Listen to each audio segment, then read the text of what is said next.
KN. Welcome back muli sa ating channel. Kwentong nobela, The Invincible. Tagalog Translator, Andy Dors Kabanata 1191 hanggang 1200. Ika-120 na episode ng Hindi Magagapi. Tawag. I-prick. I-click. I-subscribe Kwentong Nobela Kabanata 1191. Inspeksyon ng Diyos.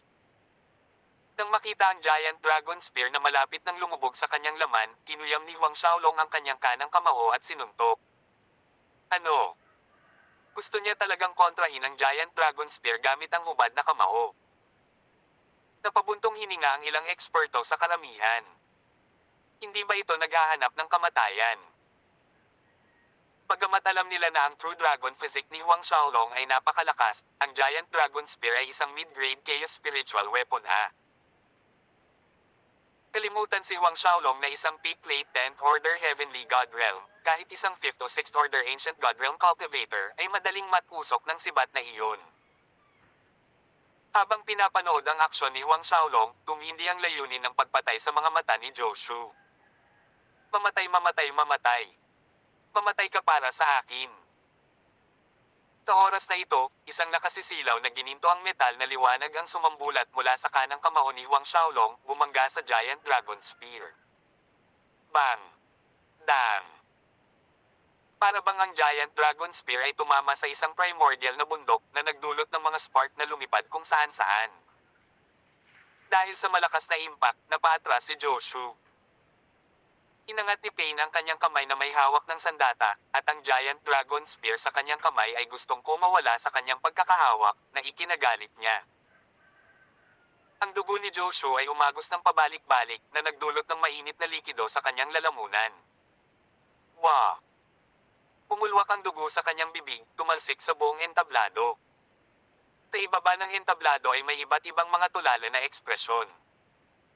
Metal Element God Force. Kulat na bulalas ni Blood Knife Ancestor.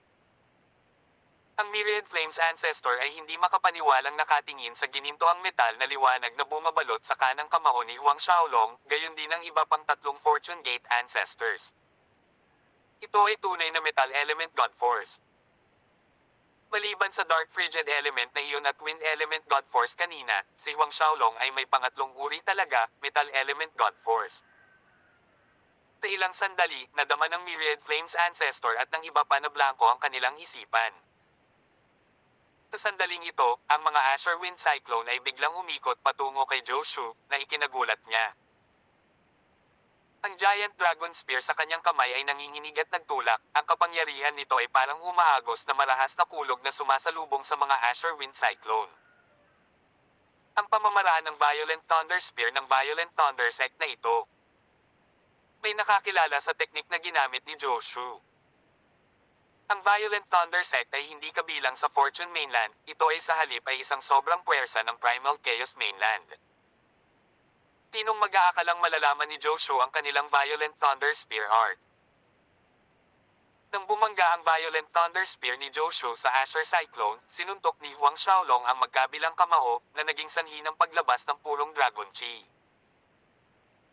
Dalawang higanting dragon na apoy ang lumipad palabas, ang kanilang mga dagendong ay umalingaw-ngaw sa kalangitan.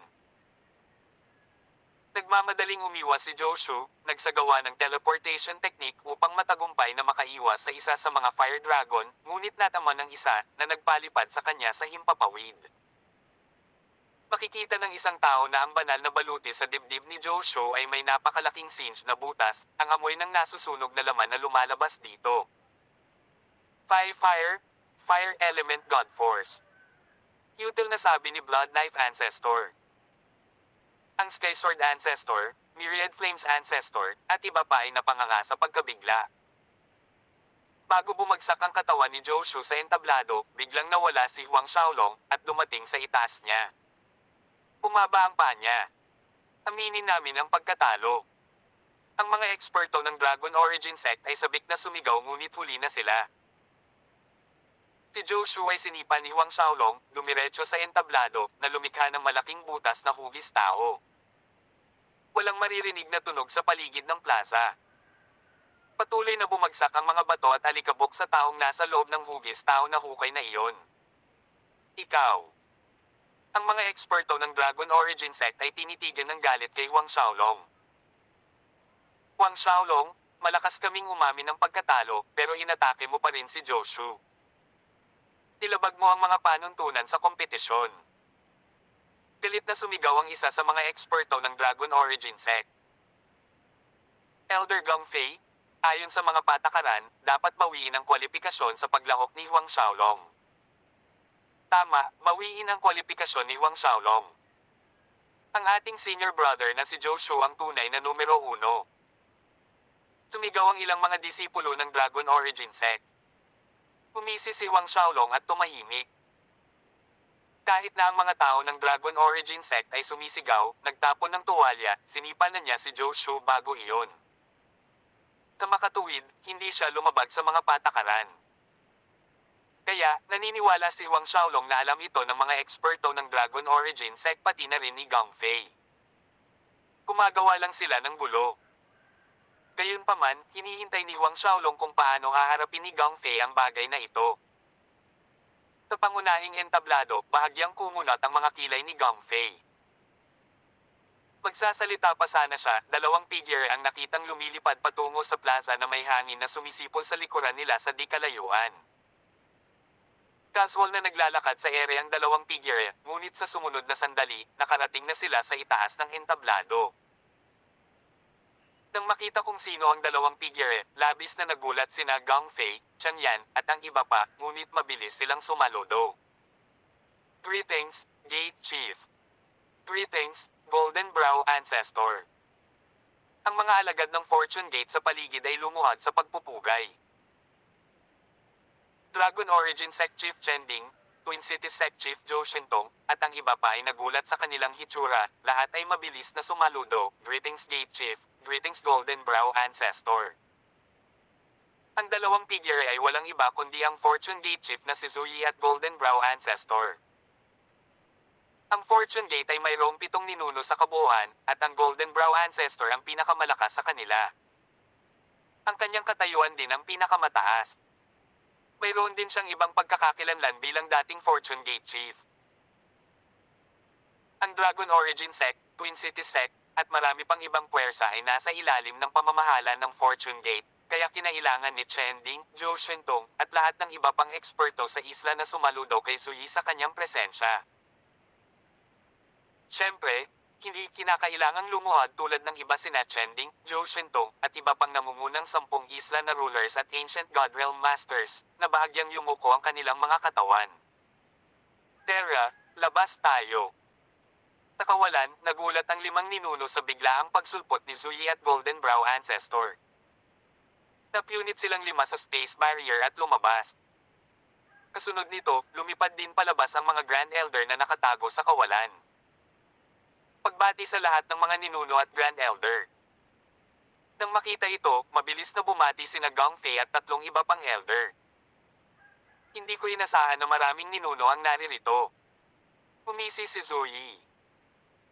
Natawa ang Myriad Flames Ancestor, napakaraming Emperor rank Godhead Genius Disciples ang lumitaw sa All Islands Great War ng terminong ito, mahirap na hindi alertuhan kaming mga lumang buto. Tumunog ang tawanan, pagkatapos ay binati ng Myriad Flames Ancestor ang Golden Brow Ancestor, Senior Brother Golden Brow. Tumango si Golden Brow Ancestor, may tawa sa kanyang mga mata. Pagkatapos ay sinabi niya kay Gongfei at sa iba pa, lahat, tumayo. Doon lang naglakas loob na tumayo ang lahat. Inilipat ni Golden Brow Ancestor ang kanyang tingin kay Joshu na nakahiga pa rin sa hugis tao na hukay. Walang nakakita sa kanyang ginawa, ngunit lumutang si Joshu. Isang gininto ang liwanag ang kumislap sa mga mata ni Golden Brow Ancestor at isang bola ng gininto ang mahulap na fog ang bumalot kay Joshu, na naging sanhi ng paghilom ng kanyang mga sugat sa bilis na nakikita ng mata. Kawakas, bumagsak ang tingin ni Golden Brow Ancestor kay Huang Xiaolong. Ang Fortune Gate ay isang super force sa Vientiane World, isang hegemon ng Fortune Mainland. Nakaharap sa Fortune Gate Chief at napakaraming ancestors, medyo kinakabahan si Huang Xiaolong. Ang pangalan mo ay Huang Xiaolong. Tanong ni Golden Brow Ancestor na may bakas ng ngiti sa kanyang mga mata. Oo. Matapat na sagot ni Huang Xiaolong. Ilabas mo ang iyong kamay. Sabi ni Golden Brow Ancestor. Alam ni Huang Xiaolong na gustong inspeksyonin ng Golden Brow Ancestor na ito ang kanyang pagkadyos. Walang sabi-sabi, inilahad niya ang kanyang braso. Bahagyang hinawakan ni Golden Brow Ancestor ang braso ni Huang Xiaolong, nagpadala ng maliit na gintong butil sa katawan ni Huang Xiaolong sa pamamagitan ng kanyang kamay. Nakatingin ang lahat na kinakabahan. Ang Dragon Origin Sect Chief Chending at Twin Cities Sect Chief Zhou Shentong ay mas kinakabahan kaysa sa iba, pareho silang umaasa na si Huang Xiaolong ay walang Emperor rank Godhead. Yao Qi ay nakatingin ng hindi kumukurap mula sa labas ng stage area. Nadagdagan ang kinang sa mga mata ni Golden Brow Ancestor habang tuwang-tuwa siyang tumingin kay Huang Xiaolong, nagpakawala ng masaganang tawa. Sa panonood ng reaksyon ni Golden Brow Ancestor, naramdaman ni na Chending at Zhou Shentong na bumagsak ang kanilang mga puso sa walang katapusang kailaliman. Tawag. I-prick. I-click. I-subscribe kwentong nobela. Hindi magagapi. Tagalog Translator, Andy Dors, Kabanata 1192. Talagang isang mataas na marka ang Emperor rank Godhead. Ang galing, galing, galing, ha ha ha. Hindi napigilan ni Golden Brow Ancestor ang tumawa ng malakas. Ito ay talagang mataas na gradong Emperor rank Godhead, ang 5 Elements Godhead. Mataas na grade Emperor rank Godhead. Tulad ng isang kulog sa maaliwalas na kalangitan, ang parisukat ay sumabog sa matinding pagkabigla, hindi paniniwala, paghanga, inggit, at pagkapuot din. Si Huang Xiaolong ay aktwal na nagtataglay ng mataas na grado na emperador na ranggo ng 5 elemento ng Diyos. 5 elemento ng pagka-Diyos. Ang isip ng Twin Cities Sect Chief na si Zhou Shentong ay naging paste. Maging ang Dragon Origin Sect Chief na si Chending ay halatang namangha, medyo pangit ang kanyang ekspresyon. Inakala niya na si Huang Xiaolong ay maaaring magkaroon ng mababang grade Emperor rank Godhead, kahit isang mid-grade 1 na medyo mas mataas ang rango kaysa kay Zhou Shu, ngunit hindi sumagi sa isip niya na si Huang Xiaolong ay talagang magkakaroon ng mataas na grade Emperor rank Godhead. Ang 5 Elements Godhead, nirerango sa 458. Samantalang ang Violent Dragon Godhead ni Zhou Shu ay nirerango ng 862. Kahit na pareho silang Emperor rank Godheads, parang gabi at araw ang agwat sa pagitan nila. Myriad Flames Ancestor, Blood Knife Ancestor, at ang iba pa ay namangha, 5 Elements Godhead. Gayunpaman, paanong ang 5 Elements Godhead ay may Wind Element God Force sa loob? Para bang alam nila ang kanilang mga pagdududa, tumawa ang Golden Brow Ancestor, ang 5 elemento ng pagkadyos ng Huang Xiaolong ay medyo espesyal, maaari kayong pumunta at tingnan. Ang Blood Knife Ancestor ang unang humakbang pasulong at siniyasat ang pagkadyos ni Huang Xiaolong. Hindi nagtagal ay nakita niya ang 5 malalaking Diyos na lumulutang sa isip ni Huang Xiaolong. Ang 5 mga Diyos ay nahahati sa 5 elemento, bawat isa sa kanila ay naglalabas ng makikinang na kulay. Gayunpaman, mabilis na natuklasan ng Blood Knife Ancestor ang ilang kakaiba sa 5 Elements Godhead ni Huang Xiaolong. Halimbawa, ang Water Element Godhead ay naglalaman ng nakakagulat na napakalamig na chi, at isang bakas din ng puwersa ng elemento ng kadiliman. Gayun din, sa kanyang Wood Element Godhead ay isang malakas na puwersa ng elemento ng hangin. Ang ganitong uri ng mga sitwasyon ay maiuugnay lamang sa hindi inaasahang pagkikita ni Huang Xiaolong na nagdagdag ng puwersa ng hangin at kadiliman sa kanyang 5 Elements Godhead. Myriad Flames Ancestor, Black Ice Ancestor, Sky Sword Ancestor, Lightning Hammer Ancestor, at ang Fortune Gate Chief na si Zuyi ay hindi na makapaghintay na siyasatin si Huang Xiaolong Godhead. Tawa ng tawa ang Myriad Flames Ancestor, isang variant na 5 Elements Godhead, good. Magaling talaga ah. Mula ngayon, ang ating Fortune Gate ay nagdagdag ng isang henyong disipulo na may mataas na gradong Emperor rank Godhead sa ating hanay. Si Zuyi at ang iba pa ay nasa mabuting kalooban, na puno ng mga ngiti. Ito ay talagang hindi inaasahan na apat na Emperor rank Godhead Genius disciples ang lumitaw sa All Islands Great War ng Fortune Mainland sa pagkakataong ito, at si Huang Xiaolong ay talagang may mataas na grade Emperor rank 5 Elements Godhead. Tumawa si Zuyi, idinagdag, ipasa ang aking order, gagawin ng buong Fortune Mainland magdiwang ng isang buwan. Ang buong Fortune Mainland ay magdiriwang ng isang buong buwan. Ito ay hindi pa nagagawa. Kahit sino ay makikita kung gaano kasaya si Zuyi. Sa puntong ito, nilinggan ni Golden Brow Ancestor si Huang Xiaolong na may magiliw ng ngiti, nagtanong, Xiaolong, may sinamba ka bang guro? Sa tanong na ito, ang mga mata ay nakatuon kay Huang Xiaolong. Umiling si Huang Xiaolong, hindi. Lumalim ang ngiti sa mukha ni Golden Brow Ancestor at sinabing, galing ka sa Barbarian God Sect. Nasaan ang elder na sumama sa iyo dito? Nanlilisik ang mga mata niya sa parisukat habang nagtatanong. Tumingin si Huang Xiaolong kay Lu Zuo sa karamihan, at tumango sa kanya. Sa sobrang bilis ng tibok ng kanyang puso, lumabas si Lu Zuo mula sa karamihan at umakyat sa entablado. Nanghihina ang kanyang mga paa na marahil ay umaalog-alog pakaliwa at kanan habang naglalakad na halos hindi na mapigil. Sa sobrang pagsisikap, sa wakas ay umakyat si Lu Zuo sa entablado at lumuhod bilang pagsaludo kay Golden Brow Ancestor, Fortune Gate Chief, at sa iba pang ancestor sa entablado. Nanginginig ng husto ang kanyang boses na halos hindi maintindihan, Be Barbarian God Sect Lu Zuo G Great Fortune Gate Chief, at present ancestors. Bahagyang itinaas ng Golden Brow Ancestor si Lu Zuo gamit ang dalawang kamay, puno ng mga ngiti habang nakatingin sa kanya, hindi na kailangang lumuhod. Ang iyong Barbarian God Sect ay nag-alaga ng henyo tulad ni Huang Xiaolong na may mataas na grade Emperor rank Godhead. Ang ating buong Fortune Gate ay dapat na nagpapasalamat. Si Lu Zuo ay patuloy na umiling, hindi nangangahas na kunin ang anumang kredito, dahil alam niya na ang mga kakayahan ni Huang Xiaolong ay hindi naalagaan ng kanilang Barbarian God Sect.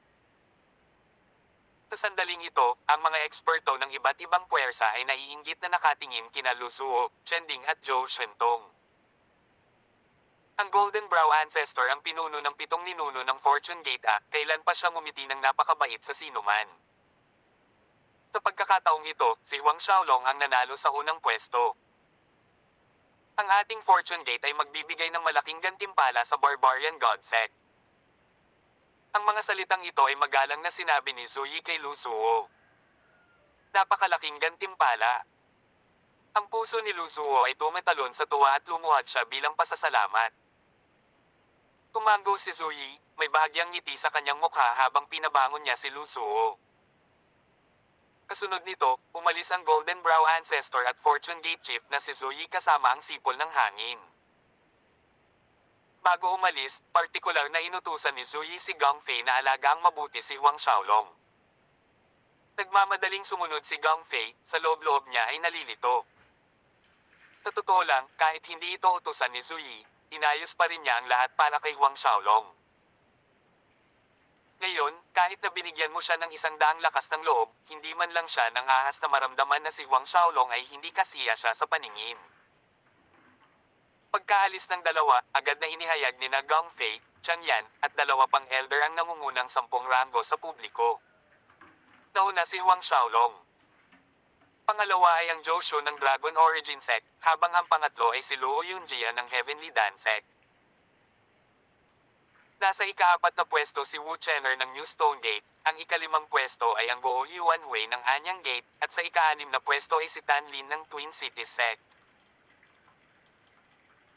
Si Tao Ming ng Luoshan Cult ay nasa ika-7 pwesto, sa ika-8 pwesto ay si Chen Kai ng Dragon Origin Sect, pagkatapos ay si Sun Qiang mula sa Zhejiang Sect, at ang panghuli ay nasa ika-10 pwesto ay si Xingguo ng Hengguo Cult. Matapos ipahayag ang nangungunang 10 resulta ng rango, ang mga tao ay huminga at naghinagpis, ang kanilang mga tingin ay lahat kay Huang Xiaolong. Ang All Islands Great War ay naganap mahigit 100 beses bago ito. Mas madalas kaysa sa hindi, ang unang lugar ay pinangungunahan ng mga disipulo ng Dragon Origin Sect na naging dahilan upang ito ay maging isang hindi nakasulat na panuntunan. Ngunit sa pagkakataong ito, nilabag ni Huang Xiaolong ang hindi nakasulat na tuntuning ito. Sa oras na ito, naalala ng lahat ang 300 bilyong taya na inilagay ni Huang Xiaolong at naging komplikado ang emosyon ng lahat. Sa oras na iyon, lahat sila ay nag-iisip na siya ay isang tanga. Ngunit ngayon, ang nangungunang 1,000 disipulo, mangyaring magtipon dito bukas, aakayin ko ang lahat sa malaking bulwagan ng Fortune Gate upang sambahin ang mga ninuno at tanggapin ang iyong mga gantimpala. Pili ni Gong Fei. Tara na. Nang makitang wala ng iba, sinabi ni Huang Xiaolong kina Lu Zuo at Yao Qi, pagkatapos ay tumalikod upang umalis. Batang mandirigma Huang. Nang mapansin na tumalikod si Huang Xiaolong para umalis, nagmamadaling humabol si Gong Fei na ipinakita kay Huang Xiaolong ang isang dalisay at maliwanag na ngiti kasing sikat ng araw. Ngunit hindi siya pinabayaan ni Huang Xiaolong kahit isang sulyap, direktang umalis kasama sina Luo Zuo, Yao Qi, at ang iba pa. Sabik na binilisan ni Gong Fei ang kanyang mga hakbang, sumigaw, "Batang mandirigma Huang, batang mandirigma Huang." Gayunpaman, hindi siya nangahas na harangan ang landas ni Huang Xiaolong. Sa bandang huli, napapanood lang niya si Huang Xiaolong na umalis na may mapait na mukha. Ang mga magsasaka na naroroon sa plaza ay tuwang-tuwang nagbigay ng pwesto kay Huang Xiaolong. Marami sa kanila ang nagpakita ng magalang na mga ngiti na may halatang nakakapuri na intensyon. Pag-alis sa plaza, dinala ni Huang Xiaolong ang lahat sa bahay ng pasugalan kung saan siya naglagay noon ng taya. Bukas, papasok na siya sa Fortune Gate, kaya nagpa siya si Huang Xiaolong na kunin ang kanyang mga napanalunan ngayon at bumili ng tirahan upang si Yao Qi at ang iba pa ay makapag-ayos. Sa pamamagitan ng kristal na pader, pinagmamasdan ni Lilo ang paalis na figure ni Huang Xiaolong, mahinang huminga sa kaiganhawahan. Puno ng kagalakan ang kanyang mga mata, ngunit sa loob-loob niya ay nagbuntong hininga siya, ang lalaking ito, lagi niyang pinag-aalala ang iba para sa kanya. High grade Emperor rank, 5 Elements Godhead. Ungol ni Lilo. Alam niya na ang pagka-Diyos ni Huang Xiaolong ay tiyak na mas mataas kaysa sa mataas na ranggo ng emperador. Nagtataka siya kung paano ito nakatakas sa Golden Brow Ancestor at sa inspeksyon ng iba. Kasabay nito, sa loob ng isang marangyang tirahan sa Fortune City, napatulala si Zhu Feng. Tumingin siya kay Elder Lutai na hindi makapaniwala, unang lugar. Si Huang Xiaolong ba? Hindi si Zhou Shu. Si Elder Lutai ay may mapait na ngiti sa kanyang mukha, oo, ang Huang Xiaolong na iyon ay may mataas na gradong emperador na ranggo ng 5 elementong pagka-Diyos, hindi mataas na gradong ranggo ng hari. Tawag. I prick. I-click. I subscribe kwentong nobela. Hindi magagapi. Tagalog Translator, Andy Dors, Kabanata 1193. Walang banta. High grade Emperor rank 5 Elements Godhead. Nagulat si Zhu Feng, ibig mong sabihin, ang 5 Elements Godhead ay nirerango sa 458. Si Zhu Feng ay hindi masyadong maganda. Malakas na tumango si Lutai. Normal para kay Zhu Feng na mag-react ng ganito, hindi ba't ganoon din siya noong una niyang narinig ang tungkol dito. Iyon ay isang high-grade Emperor rank Godhead, hindi lamang isang mababang grade 1. Pagamat si Zhu Feng, bilang Young Lord ng Fortune Gate, ay mayroon ding Emperor rank Godhead, siya ay isang mababang grade Emperor rank Firmament si Godhead na nirerango ng 821. Ito ay mas mataas kaysa kay Zhou Shu, ngunit ang agwat ay masyadong malaki kumpara kay Huang Xiaolong. Si Zhu Feng ay ang Young Lord ng Fortune Gate, ngunit hindi iyon nangangahulugan na ang posisyon ng Gate Chief ay mamanahin niya. Ayon sa matagal nang itinatag ng mga patakaran ng Fortune Gate, kung mayroong isang disipulo na may mas mataas na talento kaysa kay Zhu Feng, natural silang kwalipikadong makipagkompetensya sa kanya para sa posisyon ng punong gate. Kaya naman, kahit na ang pagkuha ng isang mataas na gradong Emperor rank Godhead na disipulo ay magandang balita, para kay Zhu Feng ay hindi ito maganda. Gate Chief, Golden Brow, Myriad Flames, Black Eyes, Sky Sword, Blood Knife, at Lightning Hammer Ancestors ay personal na nag-inspection nito, walang dapat magkamali.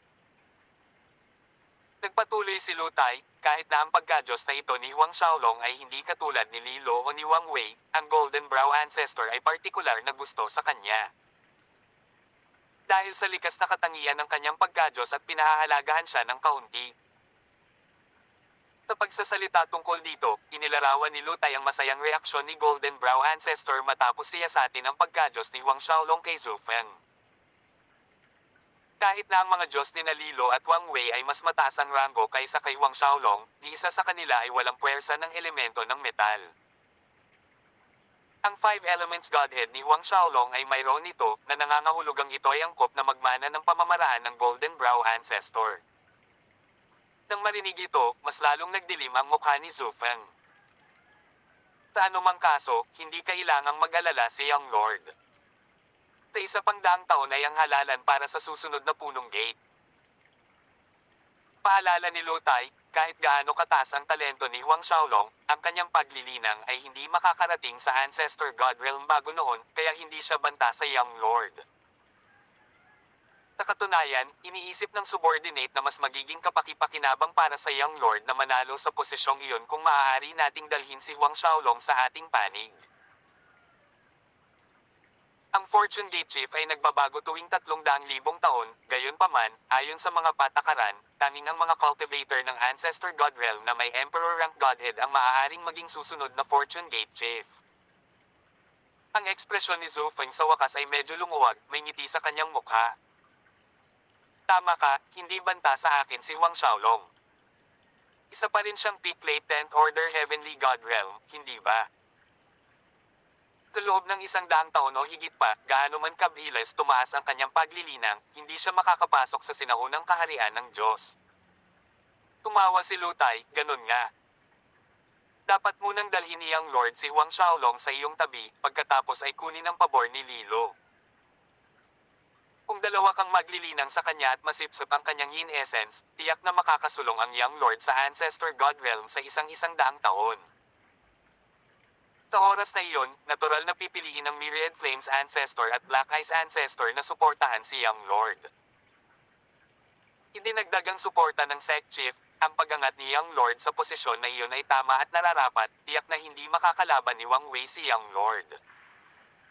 Tumango si Zhu Feng, may ngiti sa kanyang mukha.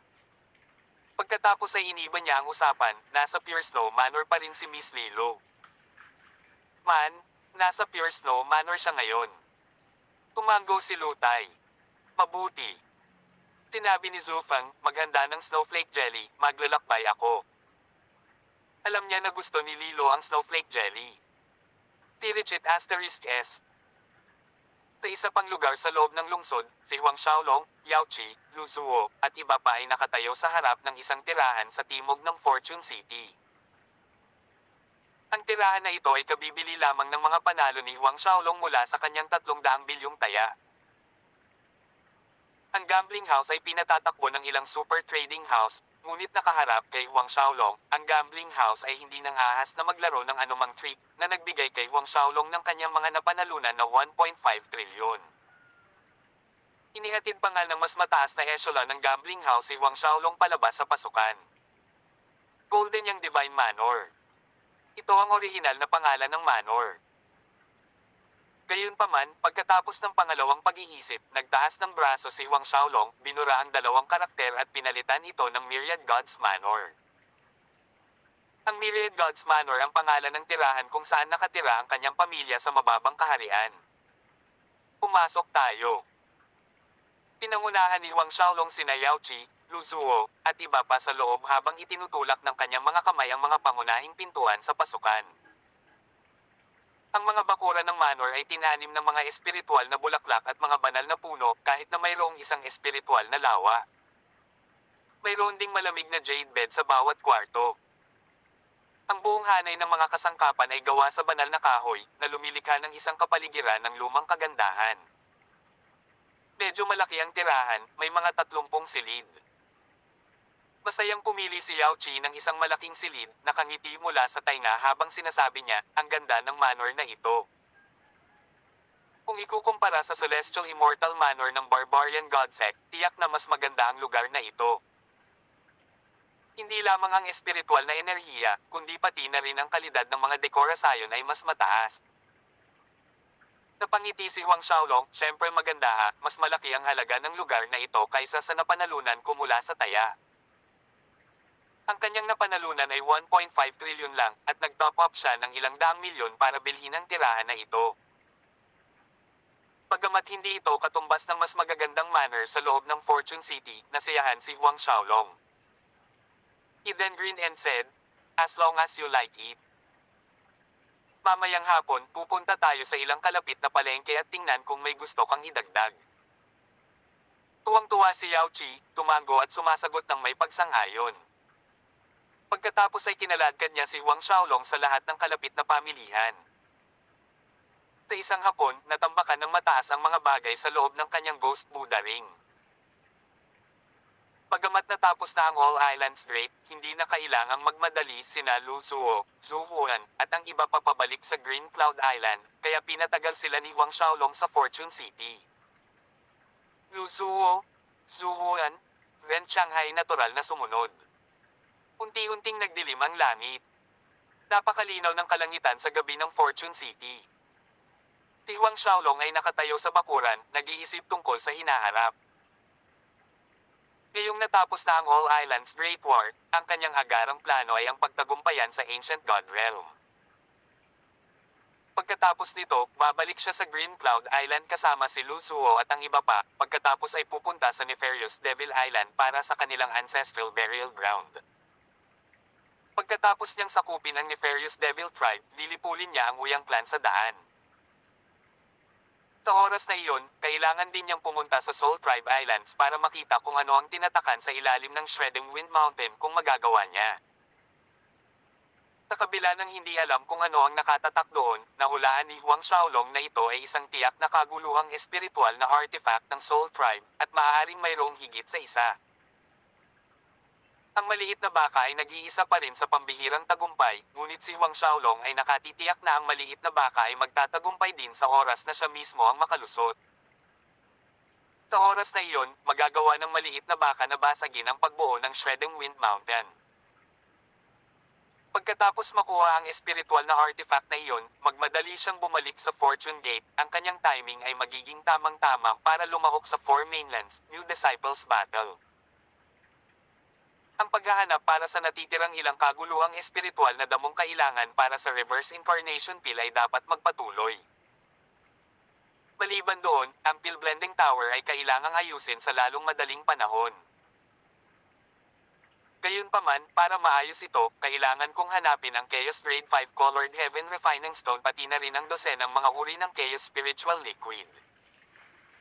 Sa pag-iisip ng lahat ng ito, kumunat ang noo ni Huang Xiaolong. Ang isa sa mga gantimpala para sa pagkapanalo sa unang pwesto sa All Islands Great War ay 10 Blue Flaming Heart Fruits, noon. Maliban doon ay 3 uri ng kaguluhang espiritual na halamang gamot, ang Golden Radiant Needle Mushroom, Deep Sea Crystal, at Enigmatic Young Thistle. Kalimutan mo na, isang hakbang lang ang kaya kong gawin. Umiling si Huang Xiaolong. Sa lihim na sining ng maliit na baka, nagawang pigilan ni Yao Chi ang backlash ng Heart Devil Blood Curse nitong mga taon. Unti-unting lumiwanag ang langit habang unti-unting sumikat ang araw. Nang dumating si Huang Xiaolong sa Stage Battle Square, higit sa kalahati ng nangungunang 1,000 disipulo ay naroon na. Pagkasunod na dumating ang mga disipulo ng Dragon Origin Sect at Twin City Sect. Nang makita ng mga disipulo ng dalawang sekta si Huang Xiaolong, ang kanilang mga mata ay napuno ng puot pati na rin ang isang bakas ng takot. Tawag. I prick. I-click. I subscribe kwentong nobela. Hindi magagapi. Tagalog Translator, Andy Dors, Kabanata 1194. Pagpasok sa Fortune Divine Kingdom. Si Joshua at Tanlin ay nakatayo sa gitna ng Dragon Origin Sect at Twin Cities Sect ng mga grupo ng mga disipulo na nakatitig kay Huang Xiaolong. Pagkatapos ng ilang pagsisikap sa mga eksperto ng kanilang mga sekta, ang mga sugat ni na Joshua at Tanlin ay tila gumaling sa paghusga lamang sa kanilang hitsura. Tungkol naman sa internal injuries nila, silang dalawa lang ang nakakaalam kung gumaling na sila o hindi. Ang mga disipulo ng ibang puwersa ay tumingin kay Huang Xiaolong na may iba't ibang mga ekspresyon, ngunit karamihan sa kanila ay nambobola, inggit, at mapot na tingin. muli, kahit na ang mga disipulong ito ay naiinggit, walang sinuman sa kanila ang nangahas na ipakita ito sa harap ni Huang Xiaolong. Senior Kuya Huang. Senior Kuya Huang. Kuya Huang. Pinati ng mga hindi pamilyar na disipulo si Huang Xiaolong na may mga nakakabigay puri ng ngiti, kabilang ang mga disipulo mula sa Luoshan Island, Hanyang Island, Heavenly Dan Island at iba pang nangungunang 10 isla. Tumango si Huang Xiaolong sa kanila nang walang anumang kataasan. Kuya Huang. Isang pamilyar na boses ang tumawag. Tumingin si Huang Xiaolong sa kanyang balikat at nakita si Huda ng Golden Dragon Gate na naglalakad palapit sa kanya na puno ng mga ngiti. Nang makitang si Hudan iyon, ngumiti si Huang Xiaolong bilang ganti. Kuya Huang, nabigla ako, nanalo ka talaga sa unang pwesto. Huminto sa harap ni Huang Xiaolong, sabi ni Hudan, ang kaligayahan ay nagniningning sa kanyang mga mata. You're so amazing. After we enter the fortune gate, can I come find you kung may nanggugulo sa akin? Bahagyang sumagot si Huang Xiaolong, sasaklawin kita sa hinaharap, sino ang mga ngahas na guluhin ka? Masayang tumawa si Hudan, that's a deal. Nasaan sina Song Chengli at Liu Zuo? Tanong ni Huang Xiaolong, bumalik sila. Hindi. Umiling si Hudan, at idinagdag, nasa Fortune City pa rin ang Ancestor at Gate Chief, gusto daw nilang makipagkita sa iyo, ngunit natatakot silang guluhin ka. Nagtataka siyang tumingin kay Huang Xiaolong, sinusubukang hulaan ang relasyon sa pagitan niya at ng kanyang ancestor at sect chief. Man, alam ko. Sabihin mo sa kanila na hanapin ang grupo ni Lu Zuo, patuloyin sila sa Myriad Gods Man or pansamantala. Pagkatapos kong magtagumpay sa Ancient God Realm, babalik ako sa Green Cloud Island kasama si Lu Zuo at ang iba pa. Pwede tayong magkabalikan sa oras na iyon. Seryosong sabi ni Huang Xiaolong. Mabuti. Nang marinig ang mungkahi ni Huang Xiaolong, tuwang-tuwa si Hudan at tumango. Ilang sandali pa, dumating sina Gong Fei, Chang Yan, at dalawa pang elder. Tinadya ni Gong Fei na dumaan sa harap ni Huang Xiaolong, kumislap ng isang matingkad na ngiti sa kanya, bumati, Young Warrior Huang. Anuman, si Gong Fei ay isa pa ring Fortune Gate Elder na may hawak ng kapangyarihan, hindi makabubuti para kay Huang Xiaolong na paalisin siya ng labis sa publiko, kaya bahagya siyang tumango kay Gong Fei. Nang mapanood si Huang Xiaolong na tumango sa kanya, nakaramdam si Gong Fei ng flattered, at sa parehong oras ay nakahinga siya ng maluwag. Ang apat na matanda ay hindi nagpakatanga. Pagkaraan ng ilang sandali, pinangunahan nila si Huang Xiaolong at iba pang nangungunang 1,000 disipulo sa Fortune Range Mountain sa pamamagitan ng transmission array. Matapos lumabas mula sa transmission array, lumipad ang grupo ng mahigit 2 oras para lang marating ang front hall ng Fortune Gate. Pagdating sa harap na bulwagan, pinangunahan ni Gong Fei at ng iba pang mga elder ang nangungunang 1,000 disipulo upang kunin ang kanilang mga damit ng Fortune Gate at mga token ng pagkakakilanlan. Matapos magpalit ng bagong damit ang lahat ng mga alagad, ang seremonya ng pagsamba sa mga ninuno ng Fortune Gate ay naganap. Pagkatapos ng kalahating oras ng masalimuot na pagsamba, natapos ang seremonya. Sa oras na ito, si Huang Xiaolong at ang iba pa ay opisyal na kinikilala bilang mga disipulo ng Fortune Gate. Sumunod ay ang pamimigay ng mga gantimpala para sa All Islands Great War ng terminong ito. Ayon sa pagraranggo, ang mga premyo para sa unang lugar ay unang ibibigay. First place disciple, Barbarian God Sect Huang Xiaolong, please step up. Malakas na nagsalita si Gong Fei.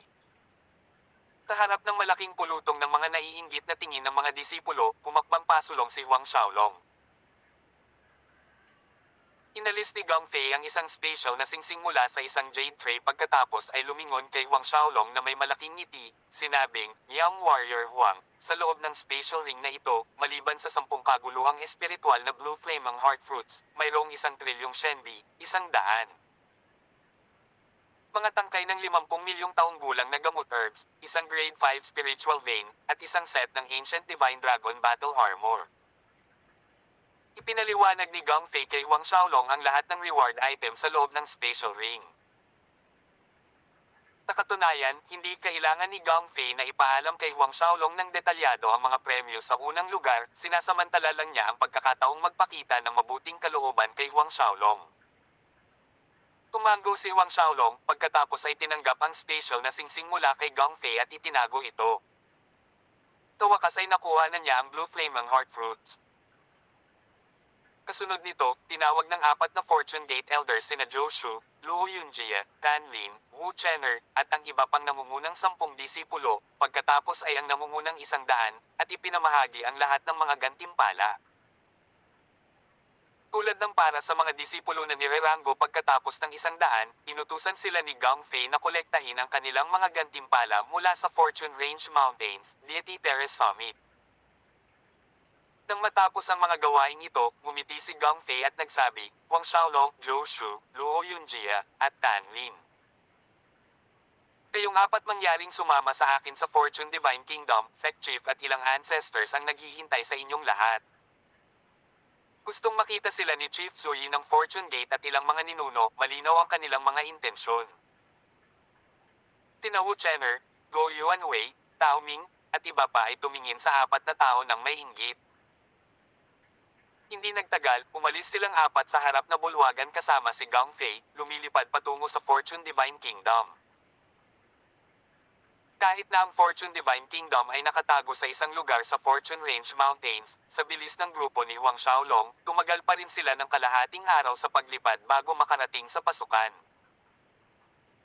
Mula sa malayo, natatanaw nila ang isang matangkad at matabang matandang naghihintay sa grupo ni Huang Xiaolong sa pasukan. Nang makita ni Gong Fei ang matabang matandang lalaki, binilisan niya ang kanyang lakad at sumaludo, pagbati, Grand Elder Li Chaosheng.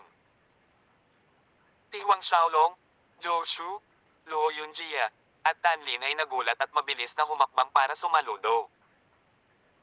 Magiliw na ngumiti si Li Chaosheng sa apat na disipulo, kayong apat ay hindi kailangang tumayo sa seremonya. Pagkatapos tanggapin kayong lahat ng mga ninuno bilang mga disipulo, magiging magkakapatid tayo sa parehong henerasyon. Sa hinaharap, maaari mo akong tawaging Kuya Li, o gamitin lamang ang aking pangalan.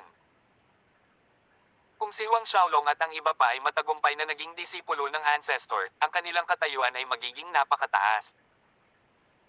Ayon sa mga panuntunan ng Fortune Gate, si Huang Xiaolong at ang iba pa ay magiging katumbas ng isang Grand Elder. Pagkaraan ng ilang palitan ng mga salita, binuksan ni Li Chaosheng ang mga paghihigpit sa pasukan at pinangunahan ang kanilang grupo ng apat sa Fortune Divine Kingdom. Doon lang umalis si Gong Fei. Pagkamat isa siyang Fortune Gate Elder, wala siyang kwalifikasyon para makapasok sa Divine Kingdom. Sa sandaling si Huang Xiaolong, Zhou Shu, Luo Yunjie, at Tan Lin ay tumuntong sa Fortune Divine Kingdom, naligo sila ng purong espiritual na enerhiya, isang komportableng sensasyon na pumupuno sa kanilang mga puso, hanggang sa kanilang mga kaluluwa.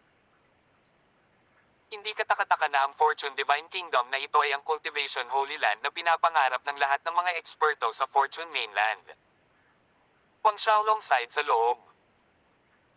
Sa dalisay at mayamang espiritual na enerhiya sa lugar na ito, kahit isang baboy ay maaaring maging isang makajos na baboy pagkatapos manatili dito ng 1,000 taon. Nangunguna sa harapan, lumipad si Li Chaosheng patungo sa gitna ng Divine Kingdom. Sa daan, sinabi niya sa apat na alagad ang ilang tuntunin na kailangan nilang sundin habang naglilinang dito. Halimbawa, sinabi niya sa kanila ang tungkol sa mga pinaghihigpitang lupain na hindi nila makapasok ng walang pahintulot. Pagkatapos ng isang araw na paglipad sa mga layer ng landscape ng bundok, sa wakas ay nakarating sila sa Thousand Spirit Mountain. Sa pagtingin sa bundok sa harap nila, namangha sina Huang Xiaolong, Zhou Shu, Luo Yunjie, at Tan Lin. Sa itaas ng Thousand Spirit Mountain, ang masaganang espiritual na enerhiya ay napalitan ng mga patong ng espiritual na ulap. Ang mga bukal sa bundok ay katulad ng Milky Way na naghahabi sa buong lupain. Ang iba't ibang mga halamang gamot ay tinutubuan na naglalabas ng makulay na malambot na halo. Nakikita nila ang mga palasyo dito at doon at espiritual na hayop na tumatakbo sa mga kawan. Ito ang Thousand Spirit Mountain, lahat kayo ay maglilinang sa isa sa mga palasyo sa Thousand Spirit Mountain na ito. Sabi ni Li Chaosheng na may bahid ng inggit. Bagamat siya ay isang Grand Elder, wala siyang kwalifikasyon upang linangin dito. Tawag. I-prick. I-click. I-subscribe kwentong nobela. Hindi magagapi. Tagalog Translator, Andy Dors, Kabanata 1195. Wango Zi. Pumasok na tayo, naghihintay sa atin ang sect chief at ilang ancestors. Nang makita si Huang Xiaolong, si Zhou Shu at ang iba pa ay natulala. Nagsalita si Li Chaosheng at bumaba sa Thousand Spirit Mountain. Natauhan ng apat na alagad, nagmamadaling makahabol. Pagkaraan ng ilang sandali, ang apat na grupo ni Li Chaosheng at Huang Xiaolong ay bumaba sa plaza sa dalisdis ng isang napakalaking bundok. Itinuro ni Li Chaosheng ang isa sa mga magagandang palasyo sa harapan, ipinaliwanag, ito ang assembly shrine ng ating Fortune Divine Kingdom. Ito ay itinayo mahigit 100 taon na ang nakalipas gamit ang Melting Dragon Stone at mahigit 1,000 Spirit Stone. Higit pa rito, ang banal na porma sayo ng dambana ay pinahusay ng mga henerasyon ng mga ninuno, na naging napakalakas na ang isang Picklate 10th Order Ancestor God Realm ay hindi magagawang basagin ang mga depensa nito. Sa pagsasalita tungkol dito, may kasiyahan at pagmamalaki sa mukha ni Li Chaosheng. Pagkatapos ay dinala niya sina Huang Xiaolong, Zhou Shu, Luo Yunjia at Tanlin paakyat sa hagdanan. Ang assembly shrine na ito ay ang Fortune Gate Chief at ilang tirahan ng mga ninuno. Nang makarating sila sa harap na bulwagan, kailangan nilang maglakad. Matapos ang mahigit 100 hanay ng hagdan, sa wakas ay narating na nila ang pasukan. Sa kanang bahagi ng pasukan ay isang maliit na balkonahe kung saan nakatayo ang isang batong steel na 2 beses ang taas ng isang tao.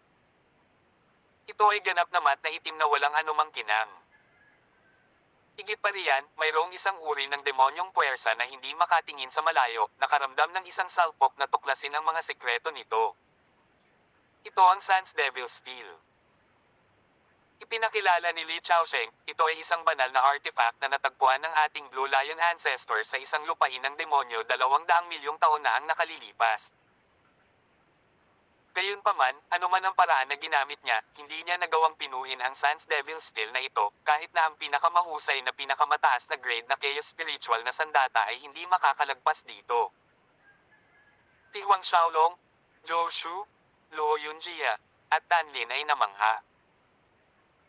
Kahit na ang pinakamataas na grado ng kaguluhang espiritual na mga sandata ay hindi maaaring putulin ang steel na ito sa dalawa. Later on, bago namatay ang Blue Lion ancestor, inilagay niya itong Sans Devil Steel dito at nag-iwan ng salita na kung sino ang makakapagpino nitong Sans Devil Steel ay magmamay-ari nito. Ngunit umiling si Li Chaosheng sa sinabi nito. Sa loob ng 200 milyong taon, walang sino man ang nakapagpino nito, kasama na ang maraming henerasyon ng ating Fortune Gate Chiefs. Naningkit ang mga mata ni Huang Xiaolong nang marinig ang mga salita ni Li Chaosheng.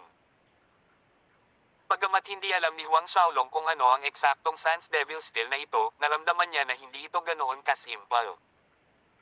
Maaaring ito ay isang Grand Mist Aura artifact. Kung mapapadalisay niya ang steel na ito, naniniwala si Huang Xiaolong na malaki ang pakinabang nito sa kanya. Sina Zhou Shu, Luo Yunjia, at Tanlin ay nakatingin din sa Sans Devil Steel na may nilalagnat na tingin. Malinaw, pareho sila nang iniisip ni Huang Xiaolong. Ang ekspresyon ng apat na disipulo ay hindi nakaligtas sa mga mata ni Li Chaosheng.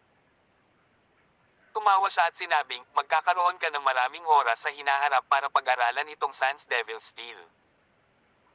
Dahil doon, tumawid siya sa pangunahing pasukan ng Assembly Shrine. Noong mga unang araw, hindi ba't siya rin ay nagkikimkim ng kaparehong kaisipan gaya ng apat na disipulong ito. Ngunit sa paglipas ng mga taon, pagkatapos ng hindi mabilang na beses na sinusubukang unawain ang Sans Devil Steel at hindi mabilang na mga pagkabigo, tuluyan na siyang sumuko. Naniniwala si Li Chaosheng na malapit nang maging katulad niya si Huang Xiaolong at ang iba pa, na tuluyang mawawala ng interes dito. Matapos tumawid sa pasukan ng Assembly Shrine, sa wakas ay dumating ang grupo sa malaking bulwagan. Ang kisame dito ay mahamog at mahiwaga, na para bang ito na ang katapusan ng sansinukob. Sa apat na sulok ng malaking bulwagan, inilagay ang mga estatwa ng mga banal na hayop na may iba't ibang hugis. Ang mga banal na hayop na ito ay malamang nakabilang sa primordial o chaos era at hindi sila makilala ni Huang Xiaolong. Pagdating sa gitna ng malaking bulwagan, naramdaman ni Huang Xiaolong ang walang hanggan na enerhiya na nagmumula sa kailaliman nito. Ang walang hanggan na enerhiyang ito ay hindi estranghero kay Huang Xiaolong, ito ay lakas ng kapalaran. Noong nakaraan, nang patayin ni Huang Xiaolong si Fang Chu ng Fortune Gate sa Lower Realm, ipinatawag niya ang Gate of Fortune.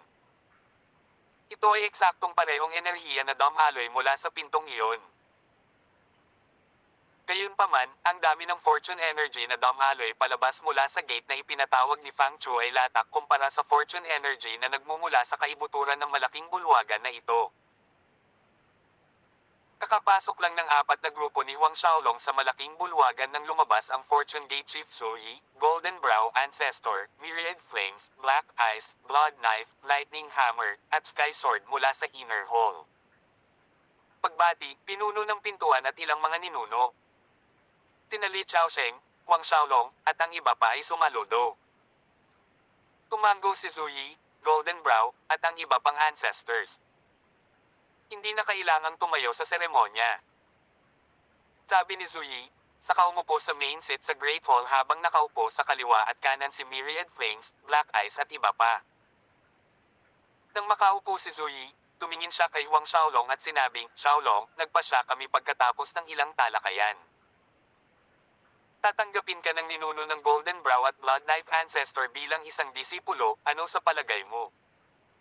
Dapat tingin ang lahat kay Huang Xiaolong. Payag si alagad. Makalipas ang ilang sandali, humakbang si Huang Xiaolong at sinabi. Ang Golden Brow Ancestor at Blood Knife Ancestor ay ngumiti hanggang sa ang kanilang mga mata ay linya ng tahi. Nilalayo ni Zhou Shu, Tanlin, Sky Sword Ancestor na tanggapin kayong dalawa bilang mga disipulo, ano sa palagay niyong dalawa? Pagkatapos ay lumingon si Zuyi kina Zhou Shu at Tanlin. Si Zhou Shu at Tanlin ay natigilan saglit pagkatapos ay mabilis na humakbang pasulong, sinabing payag sila. Kawakas, si Luo Yunjie ay tinanggap bilang isang disipulo ng Myriad Flames Ancestor. Pinati ni Li Chaosheng ang mga ninuno na tumanggap ng mga alagad. Umalangaw-ngaw ang tawanan sa malaking bulwagan. Inayos ni Zuyi ang kanyang ekspresyon bago time na nagbabala, alam kong may sama ng loob sa inyong apat, ngunit ngayong nakapasok na kayong lahat sa ating Fortune Gate, magkapatid na kayo. Umaasa ako na kayong lahat ay makikipagtulungan ng mabuti, sumulong at uurong ng sama-sama, na inilalagay ang kapakanan ng Fortune Gate bilang iyong pangunahing prioridad. Bawal ang pagpatay sa kapwa alagad. Kapag nalaman, hindi ka makakatakas sa parusa. Isang nakakatakot na presyon ang lumabas mula sa katawan ni Zuyi, na bumabalot kay Huang Xiaolong, Zhou Shu, Luo Yunjie, at Tan Lin. Ibinaba ng apat na disipulo ang kanilang mga ulo na sinasabing hindi sila nang ahas. Noon lamang nabawi ni Zuyi ang kanyang panggigipit. Nagsalita ang Golden Brow Ancestor, pagkalipas ng 3 araw ay ang apprenticeship ceremony. Sa oras na iyon, darating ang iba't ibang puwersa sa ilalim ng Fortune Gates Ancestors and Chiefs para batiin tayo. Sa 2 araw na ito, maaari mong sundan si Grand Elder Li Chaosheng upang maging pamilyar sa Thousand Spirit Mountain. Si Huang Xiaolong at ang lahat ay sumunod. May isa pang usapin na may kaugnayan sa Four Mainlands New Disciples Battle pagkalipas ng 3 taon. Kahapon, nagtapos din ang Eternal Mainland, Dark Elf Mainland, at Primal Chaos Mainland Soul Islands Great War. Tahimik na nagpatuloy si Zuyi, sa pagkakataong ito, lumitaw din ang mga alagad ng Henyong Rango ng Emperador sa 3 iba pang mainlands, bukod pa rito, sa Eternal Mainland mayroong isang alagad na nagngangalang Wangu si Ziyi na may mataas na Great Emperor Godhead, ang Soul Jade Godhead. Soul Jade Godhead. Gulat na bulalas ni na Zhou Shu, Luo Yunjie, at Tan Lin. Ang Soul Jade Godhead ay nirerango sa 168. May seryosong ekspresyon sa mukha ni Golden Brow Ancestor. Oo, ang Soul Jade Godhead ay nirerango ng 168 at saka, ang lakas ni Wangu Ziyi na ito ay hindi maarap.